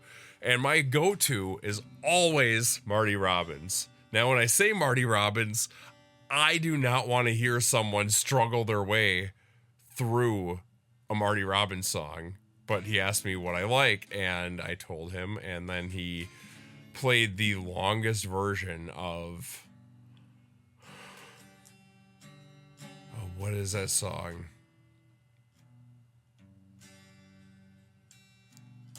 I keep wanting to say Big Iron, but I don't think that's right. But anyways, so he's struggling his way through it, and finally I went up and gave him $5, and I'm like, hey, you tried your best, buddy. What do you like playing? And I think he played, or one of the kids in our group requested Yellow by Coldplay, and he played a great version of that. Fun, yeah. Yeah, and it was awesome. And I'm like, wow, okay, now I know, we can request good stuff. And not just good stuff, but like stuff, I know what he does well. So then, me being the enthusiast that I am, walk up and give him $10 and say, hey, can you guys do All I Want for Christmas Is You by Mariah Carey? And they actually did a pretty damn good version of it, learning it on the spot. That's awesome. 3 different vocals, one like super deep country guy, and yeah, it was a lot of fun. The barbecue was really good. Cannot remember the name of the place to save my life. I do want to go back. I did spend some time in Memphis one time. Yeah? For work. I've been to Memphis once with my parents. Beale Street was a lot of fun. That's where we were. We were like a block off of Beale Street. Mm-hmm. It was for work. I'm not going to go too involved into the story because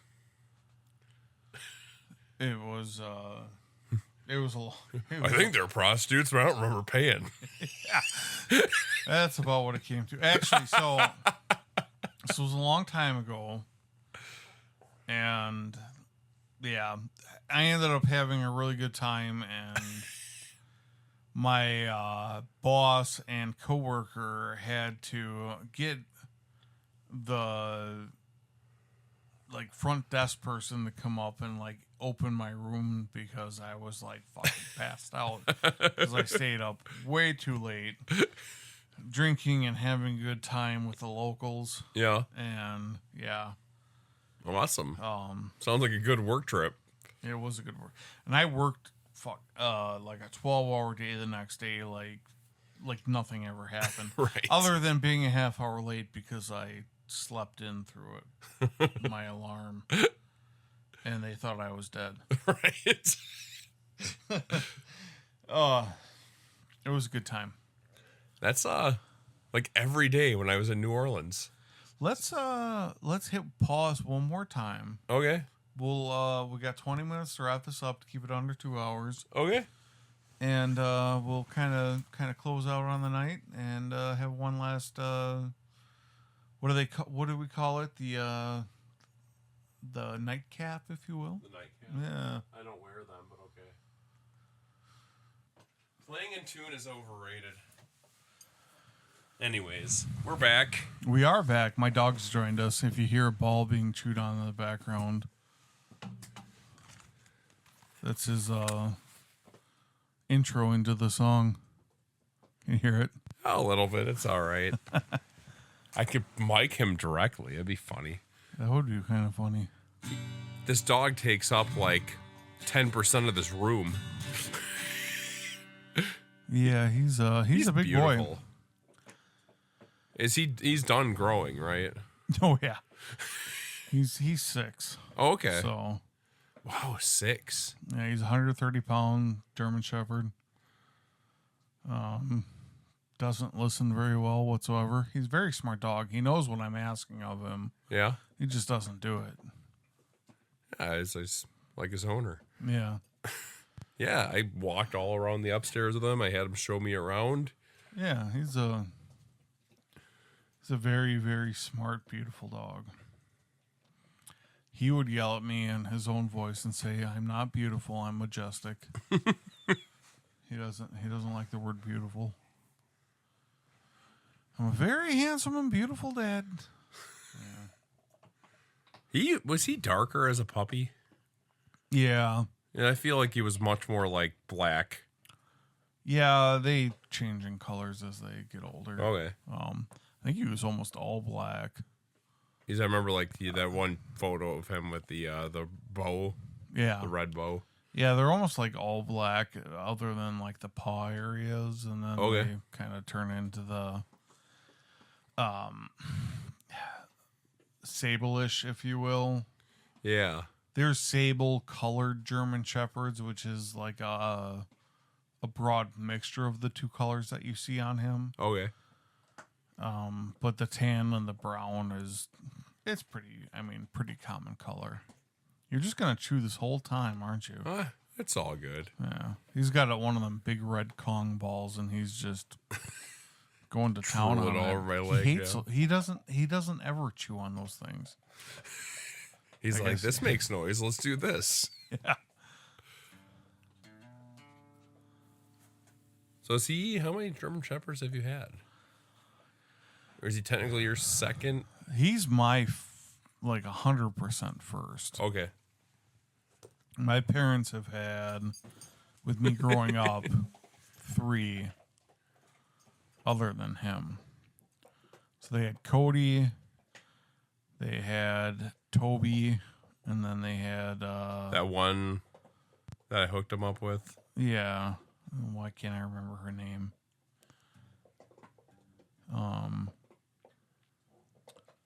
Shotzi. Yeah. Did she last? I can't remember how long she lasted. So Cody lasted, I think he was 13.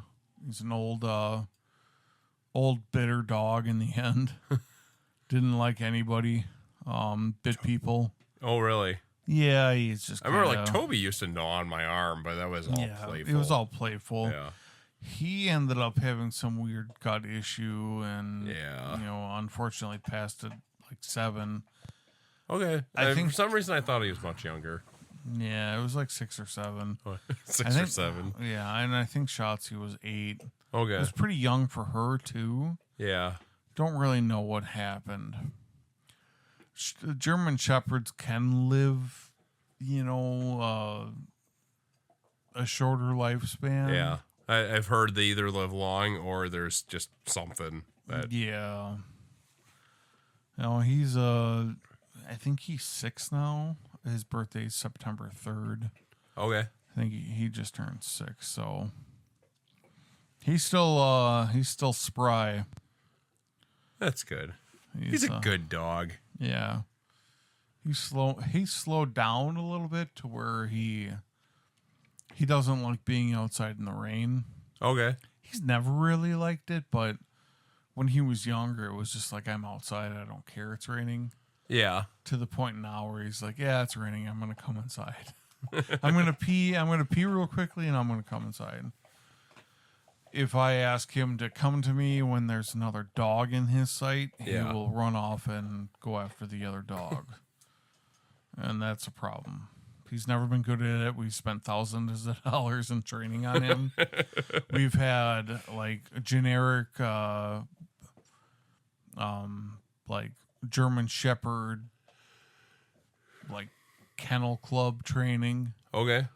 To where we paid a fee for a club. We did a bunch of, puppy training with him and all this kind of stuff. And then he still didn't give a crap, I guess. And then I paid a private trainer who was, he used to train dogs for the police station for Waukesha County. And he went there for quite a few months. And yeah, just kind of. You're so close to that USB. Yeah, he's bumping stuff. Yep. Here, sit over here. There you go. And yeah, he still kind of an a-hole. doesn't listen well unless you train him with his collar. Right. Unfortunately, He's But- too smart. yeah, I mean, a lot of people don't get me wrong. I don't want to have to shock my dog. A lot of people look down upon it. A lot of people, frown upon it, whatever, think you're teaching or basically treating your dog inhumanely. But I mean, even from a safety standpoint, the perimeter fences. That's what it came down to. It was he'd go bolting after cars. He'd go bolting after other people's dogs. He'd go bolting after other people. Mm-hmm. And it's we spent thousands of dollars in training on him. We took the time with him. I've had German Shepherds my whole life that have never been that way. At what point in time do you just go, the guy's kind of an asshole, and you can't stop him? I mean, that's how he is. Yeah. I mean, He knows what he's doing. He knows he's doing the wrong thing, and he just goes and does it. Because when he has his collar on, yeah. he listens exactly to what you want to do. It's unfortunate. He's just wants. It's his personality. Maybe he enjoys it. It is his personality. Maybe he enjoys the shock. I don't know. He likes riding the lightning. Yeah. Yeah. Humans are like that too. Yeah. Yeah, maybe. Ooh.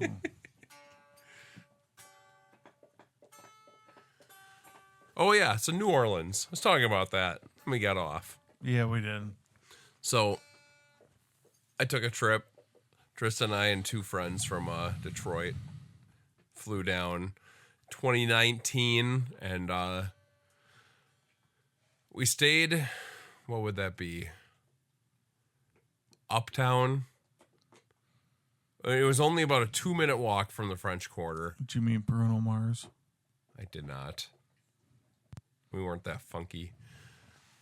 But we stayed, so we were really right in between everything that we wanted to do, because we wanted to do the French Quarter, we wanted to do Bourbon Street every night, at least me and Howie did. Yeah. And then we also were walking distance from the World War II Museum, which is amazing. If you're an enthusiast, I highly, highly recommend. It's probably one of the greatest collections of most things World War II. They have an entire plane hangar with bombers, and you trying to find a cord? That's what that look was. But yeah, it just didn't. Yeah, I mean, and they've got right. That's something maybe out of tune. I don't know.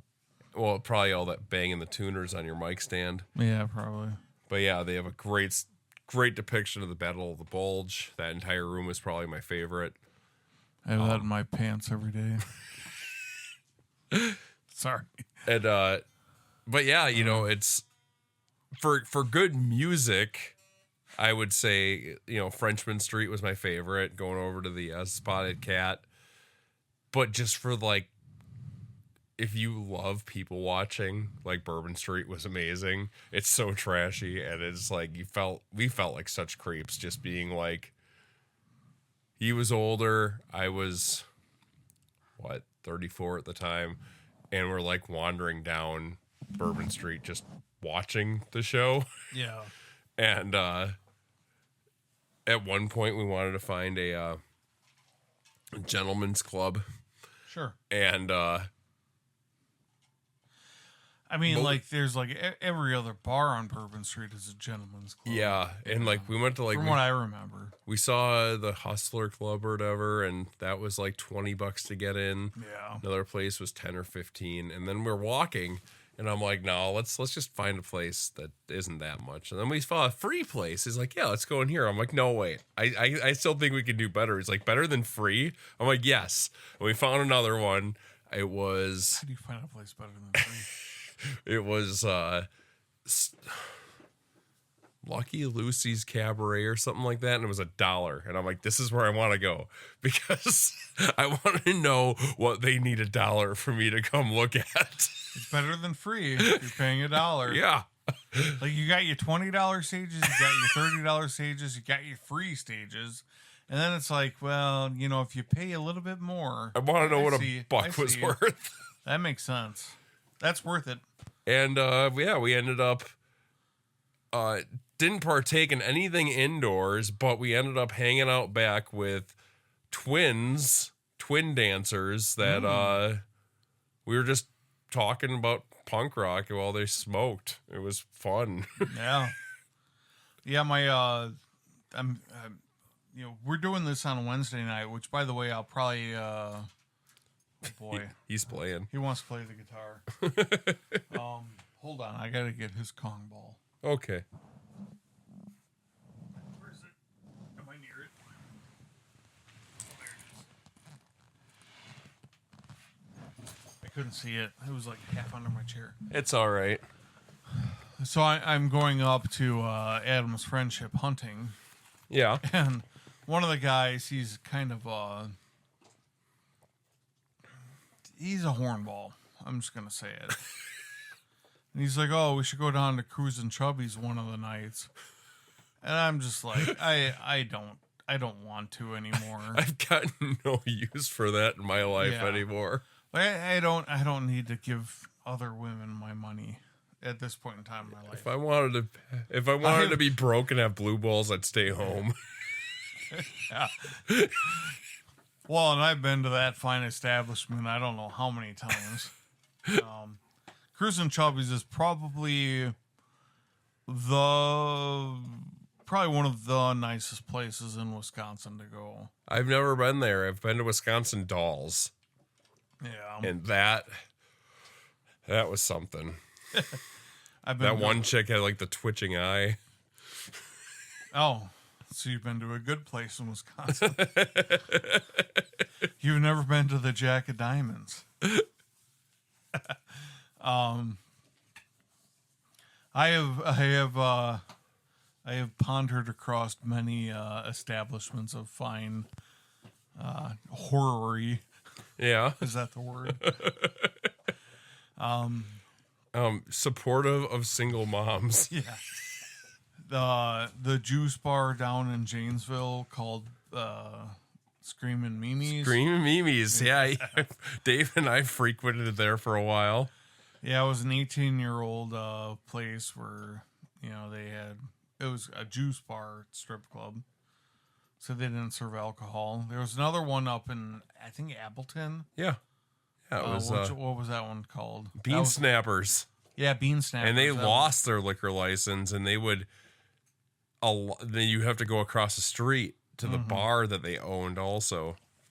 And then up in Michigan in the UP, which there's not very many.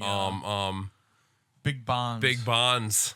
Yeah, that was like Chuck's bachelor party was there. Really. Yeah. So I've been there. That's a bring your own kind of place. Yeah, like they overcharge you for your soda. Yeah, it's like $5 a soda there, Yeah. or more.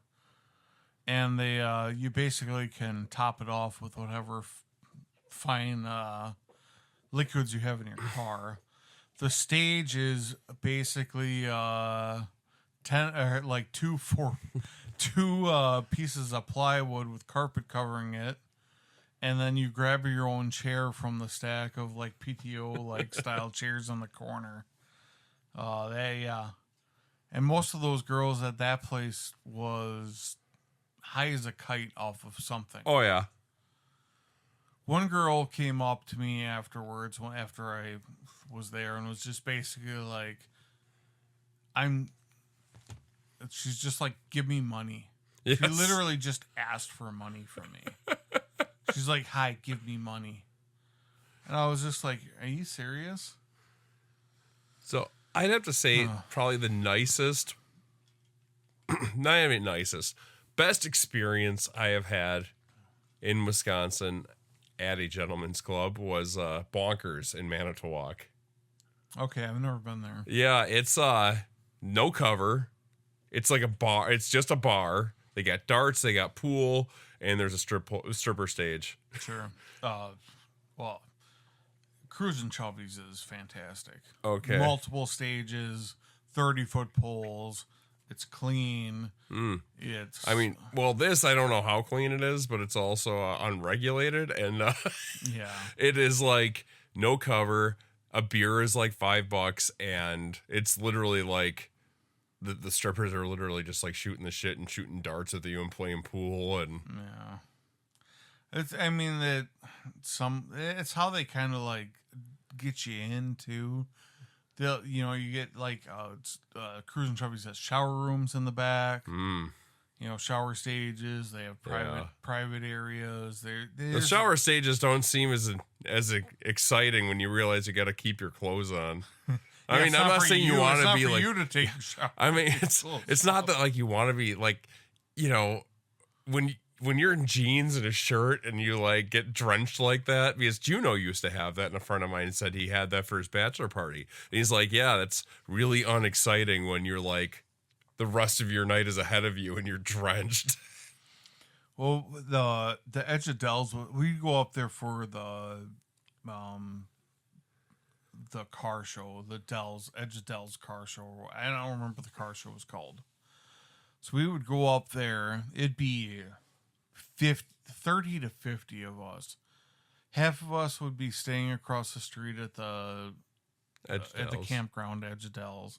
All we had to do was walk across the street. Yeah. And it was just a good time. It was a good time because you went with a lot of fun people, and it wasn't even because it was a strip club. I mean, it was just because you were there with, 20, 30 people just having a good time. And you liked most, pretty much everybody you went with. It was a good time. Now, I had always heard that Edge of Dells was like an extension of Cruisin' Chubby's. Maybe. Like, I never got. There was never any extracurricular one. Okay. Yeah. Because like when I wouldn't doubt it happening. Yeah. So we went to a few places in Canada that was very obvious once you got in that they were just fronts for whorehouses, because it's like decriminalized. And because like no one's tipping. And you're like, all right. Then you realize that the whole dance and all that is just like the preview. And most of them are connected to trucker motels. Yeah,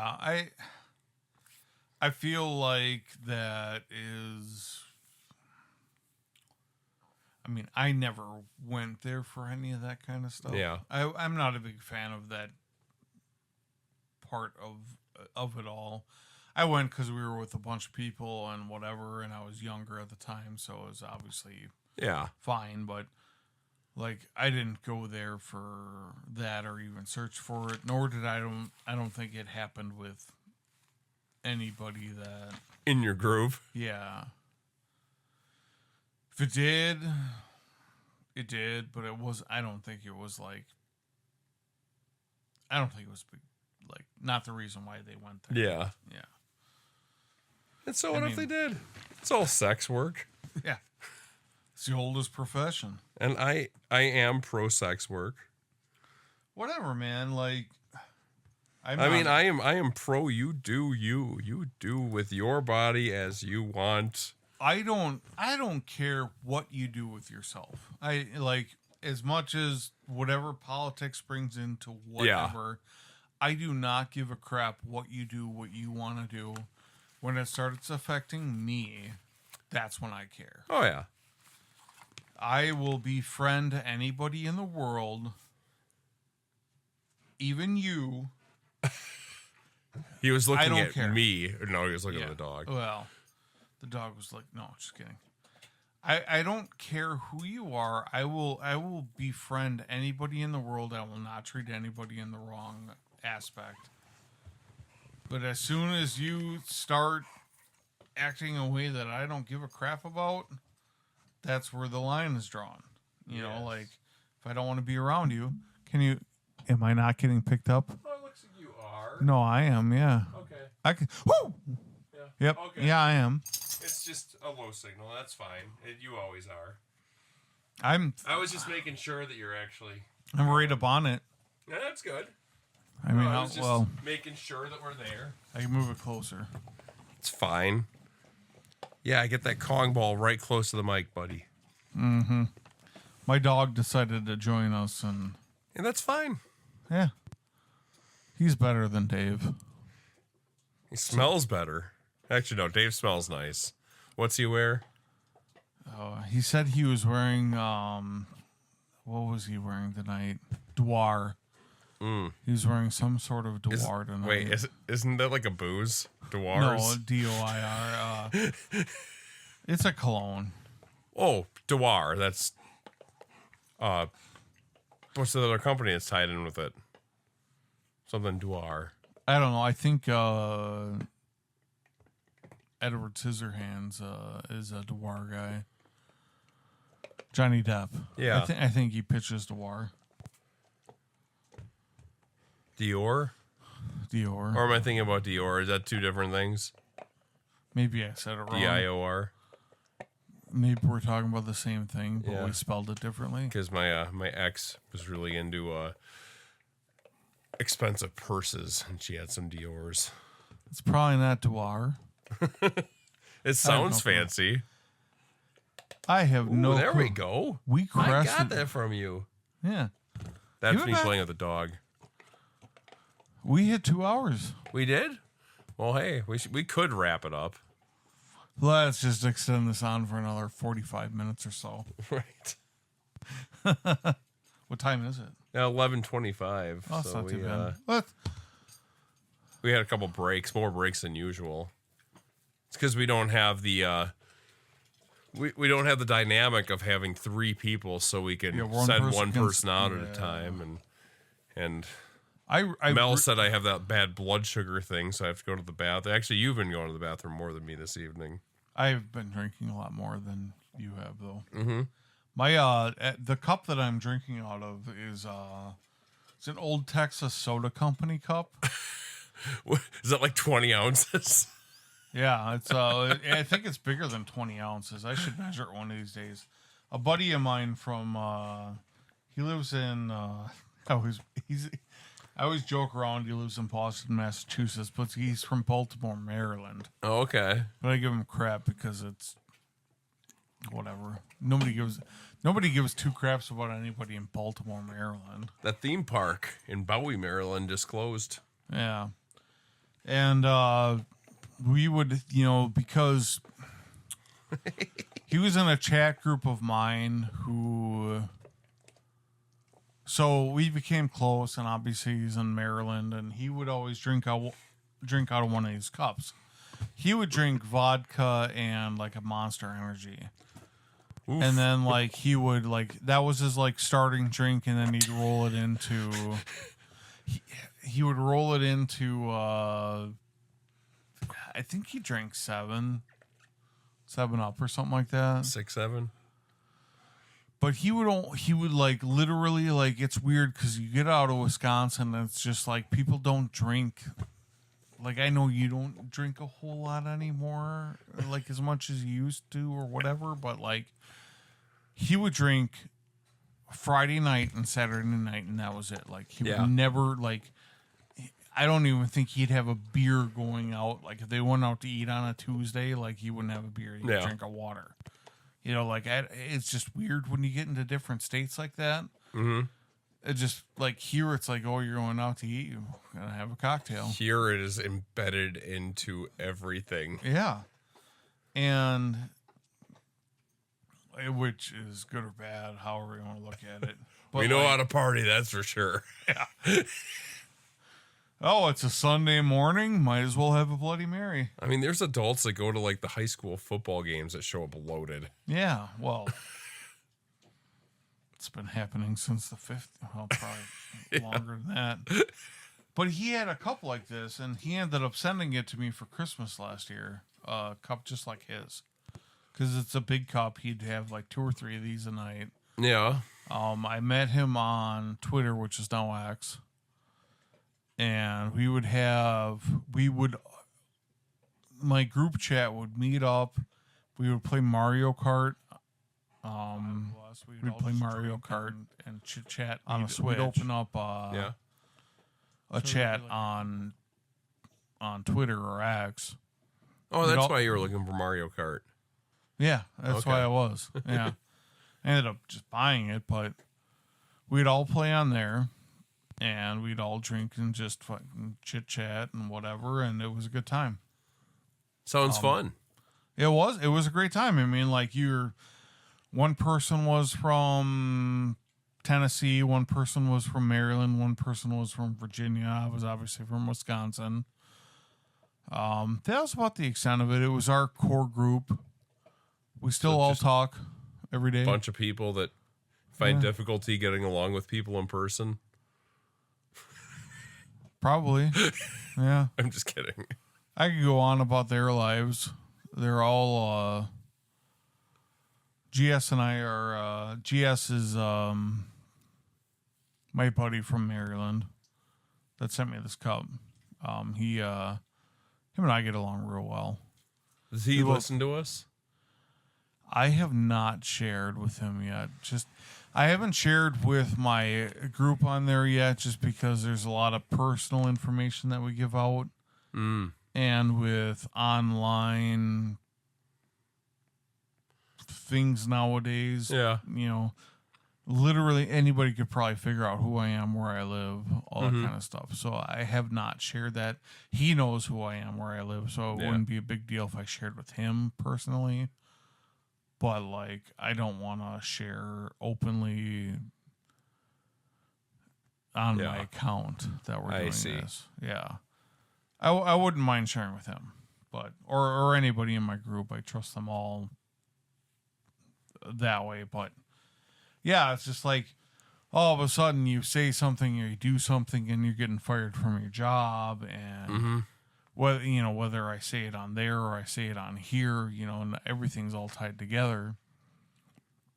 My company that I work for, which I feel should be the staple for any company, I guess, when it comes to this kind of thing, is that as long as you aren't saying your company's name, being a part of or having your company in your title in any of these kinds of things, or advertising for your company in any name whatsoever, literally tying yourself to your company at all, you should be protected on online privacy or whatever.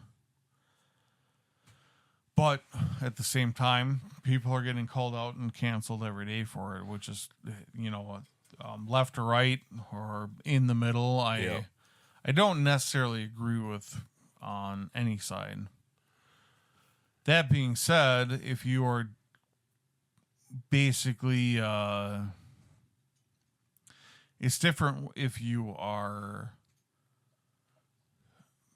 broadcasting your ideology to humans, as in students or kids or whatever. That's a little different.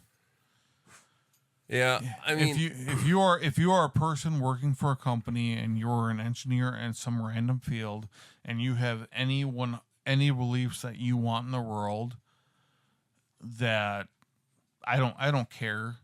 If you are a teacher of students and kids and you have an ideology that you are basically perpetuating onto these kids, that's a different story than my job. Any belief I have does not affect my job whatsoever. Yeah. I mean, with that being said, they can also decide that they want to be represented in a certain way, just as the same as if you're going out and being a nuisance in public, and they don't want to be tied in with you. I 100% agree with that. Yeah. Which is why, as long as I am not advertising my company, I'm not tied to it at all, I'm not doing whatever, they are fine. I mean, that's in their guidelines, kind of a thing. Yeah. If I say that I am conservative or liberal on this podcast, I'm not saying who I work for. I'm not advertising it on our site. I am not advertising on anything of mine socially or publicly. Should keep me from getting let go for whatever reason. See, that's why I like that's just why I like not having No, I recorded get it. proof of things, and I get it. I completely understand your side of it, and you walk a fine line with whatever. Dave made me say the R word last week, and I only said it because he made me he was say playing it. stupid. He was. He wanted to see what I would do. And I don't back down from a challenge. But, That's what got Marty McFly in trouble. yeah. Well, we could probably wrap it up. Wrap it up. We're shooting for 2 hours. We're Yeah, actually at 2 hours and 10 minutes. All right, so we overshot already. Yeah. This is with Eric, the producer, wanting Yep. to keep it under 2 hours. What? This is me playing with the dog. I'm sorry. You guys can't see it, but he's getting very aggressive in his playing. But yeah, so You how should did probably put your pants back on, though. it was hot. So how do they get a hold of us? Oh, hey. It's like Dave's in the room. Well, if you are listening to us as usual, you can listen to us where you're listening to us. Whether it is Spotify, Amazon Music, or Apple Music, we are Jam Dad Podcast on all of them. We are Jam Dad Podcast on X.com, and we are Jam Dad Podcast on Instagram. Instagram is growing really well. Oh, we have a milestone today.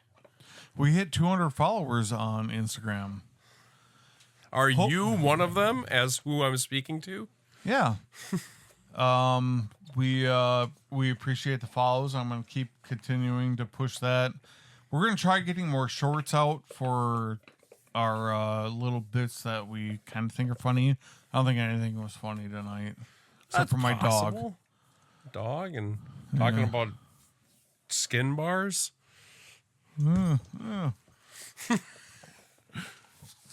Skin tags. Skin flute. So do you remember? Do you remember that? In this is just going off, I think. In band, I may have been senior year.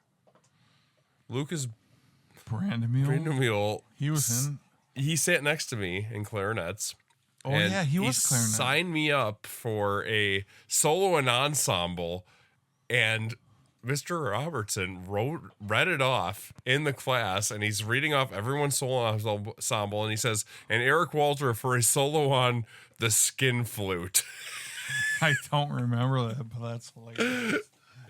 Oh, it was great. Oh, Lucas Brandemule. So Lucas Brandemule, he is an interesting character. I have ran into Lucas. I was friends with Lucas for a long time. Yeah. I wish I kind of still was, but obviously he fell off the bandwagon. I ran into him. I run into him every once in a while. Yeah, he man, that guy, he was such a wholesome human being. And he ended up falling down the drug hole. Yeah. And even still, he was wholesome. Even when he was in his darkest hour, that man was like just a beam of light somehow. Yeah. I don't understand it. He just seemed like he would like met the wrong people at the wrong time. Yeah. His dad was a drill sergeant. Yeah, that I knew. His mom was like a hippie. Mm-hmm. And he was like a mix between the two. He did a lot of drugs. And, yeah, he worked at a gas station and he was burnt out. Yeah, last time I saw him was at Citgo. Yeah, and that's not even a gas station anymore. Nope. So, so don't do drugs. My cousin and I hung out with him. It would have been 10, 15 years ago. Like, he came over to my cousin's house. I invited him. Yeah. And we drank and just, like, hung out with Lucas. Like 10 years after high school. Like, yeah. It was just weird. Like, he just was, like, he's just a genuine guy, even for being. I hope he found whatever by now. 'Cause Yeah. he just seemed lost. Yeah, that's sad. Yeah. Hate seeing people like that.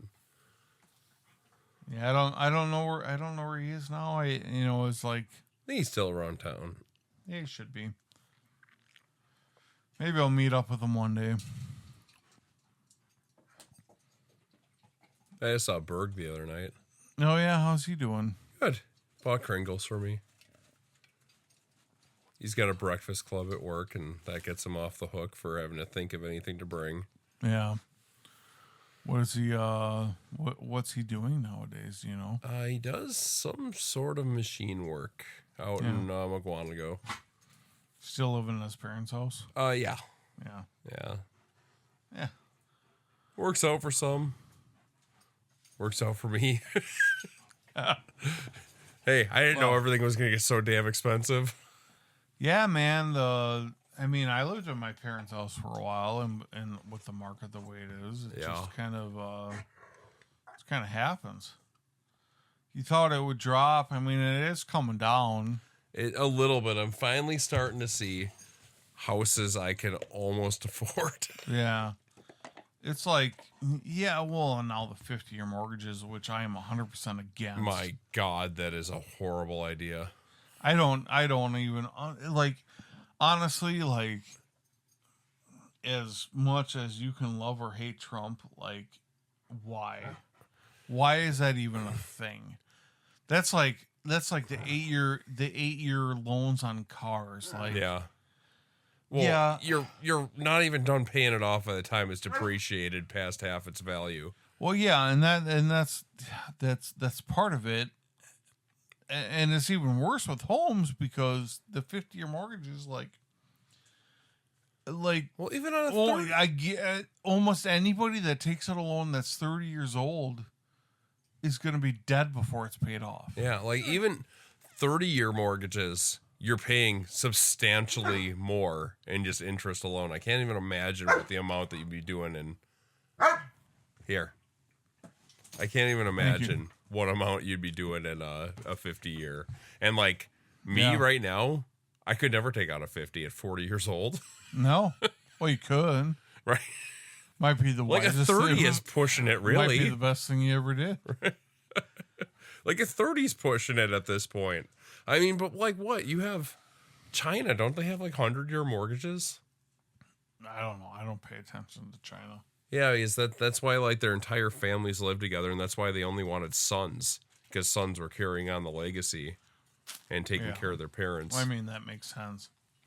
Did you just take your ball out of the room and then come back in here to bark at us?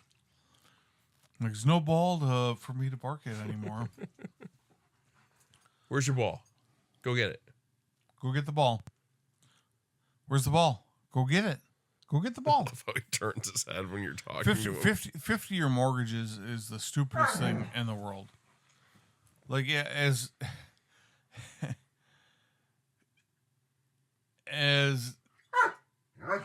I don't know. I am not going to completely discredit the person that is making this happen because I am not against that, but I do not agree with that whatsoever. That was dumb. Yeah. But you want to know what? 8-year car loans happened, and that was last 2 years ago or whenever that was. That's also dumb. Yep. Vehicles alone have just gotten stupid expensive too. Yeah. What's a freaking if I wanted a Suburban right now, even a baseline, aren't they going for $80,000 now? Yeah, I don't know if that would be baseline, but it'd be you'd be well over $100,000 for a fully loaded one. Yeah. I'm sure, which is insane. Yeah, insane for a car that isn't a sports car. Because I looked it up because Mel and I were talking about getting the Grand Wagoneer. Yeah, and I think the Wagonero. Yeah. The Grand Wagoneer, which is not the Wagoneer. So there's a difference in baseline, but I think the Grand Wagoneer started out at $80,000. Like that was baseline, And that's crazy. The Wagoneer, I think, is like 50 or something like that. Okay, which is still ridiculous. That's still so much. Think of that. That's if you even on a 5-year, that's $10,000 a year. The only It's like reason 1/5 of base salary. The only reason why I care about any forward technology with vehicles, like 2012 and newer is when like Bluetooth started happening. So Yeah. like that is a good feature, I think. You're not talking on your phone's connected to your vehicle. Yeah, but that's you can 13 years ago. That's 13 too. years ago. You can aftermarket it, but you have to buy a vehicle within the last. Well, I'm actually wrong with that. So it's now about 13 years. Sorry. And some vehicles had it before, some vehicles had it after, or whatever. 2012, I think, is when Chevy came out with it, like mandatory, or was in every vehicle. Fucking asshole. My dog is persistent. He's looking for his ball right now. The ball that he put out of the room. Yeah, he's looking for it. He doesn't know where it is. That's the problem. I swear you put it out here. Yeah, I thought it went out there too. Let's lock him out. Lock him off. All right. Well, Whatever. we've digressed. We could wrap this up. We're gonna start hitting that 2:30 mark, Yep. and see, this is what happens. It's not that we mean to. It's that it happens. We keep going. Yeah. All right. We well, don't know when to stop. We need some. We need the outro music. We really do. We should get on this. Let's You want to sing a song for us, Kenobi? You never close your eyes See? He's trying. anymore when I kiss your lips. All right. Well, this has been fun. As I said, jamdadpodcast@gmail.com, Spotify, Amazon Music, Apple Music, Instagram, Jamdad Podcast, at x.com, Jamdad Podcast, and have a good night. Yeah. Send us hate mail. All of the hate mail. Tell us why. Tell Dave that sickness isn't an excuse. Yeah. Will's the only one that hasn't skipped yet. I won't. I will sit down in my basement and I will suffer. All right. I will have a puke bucket. All right. Have fun. Stay safe. Drive sober. Love, peace, and happiness.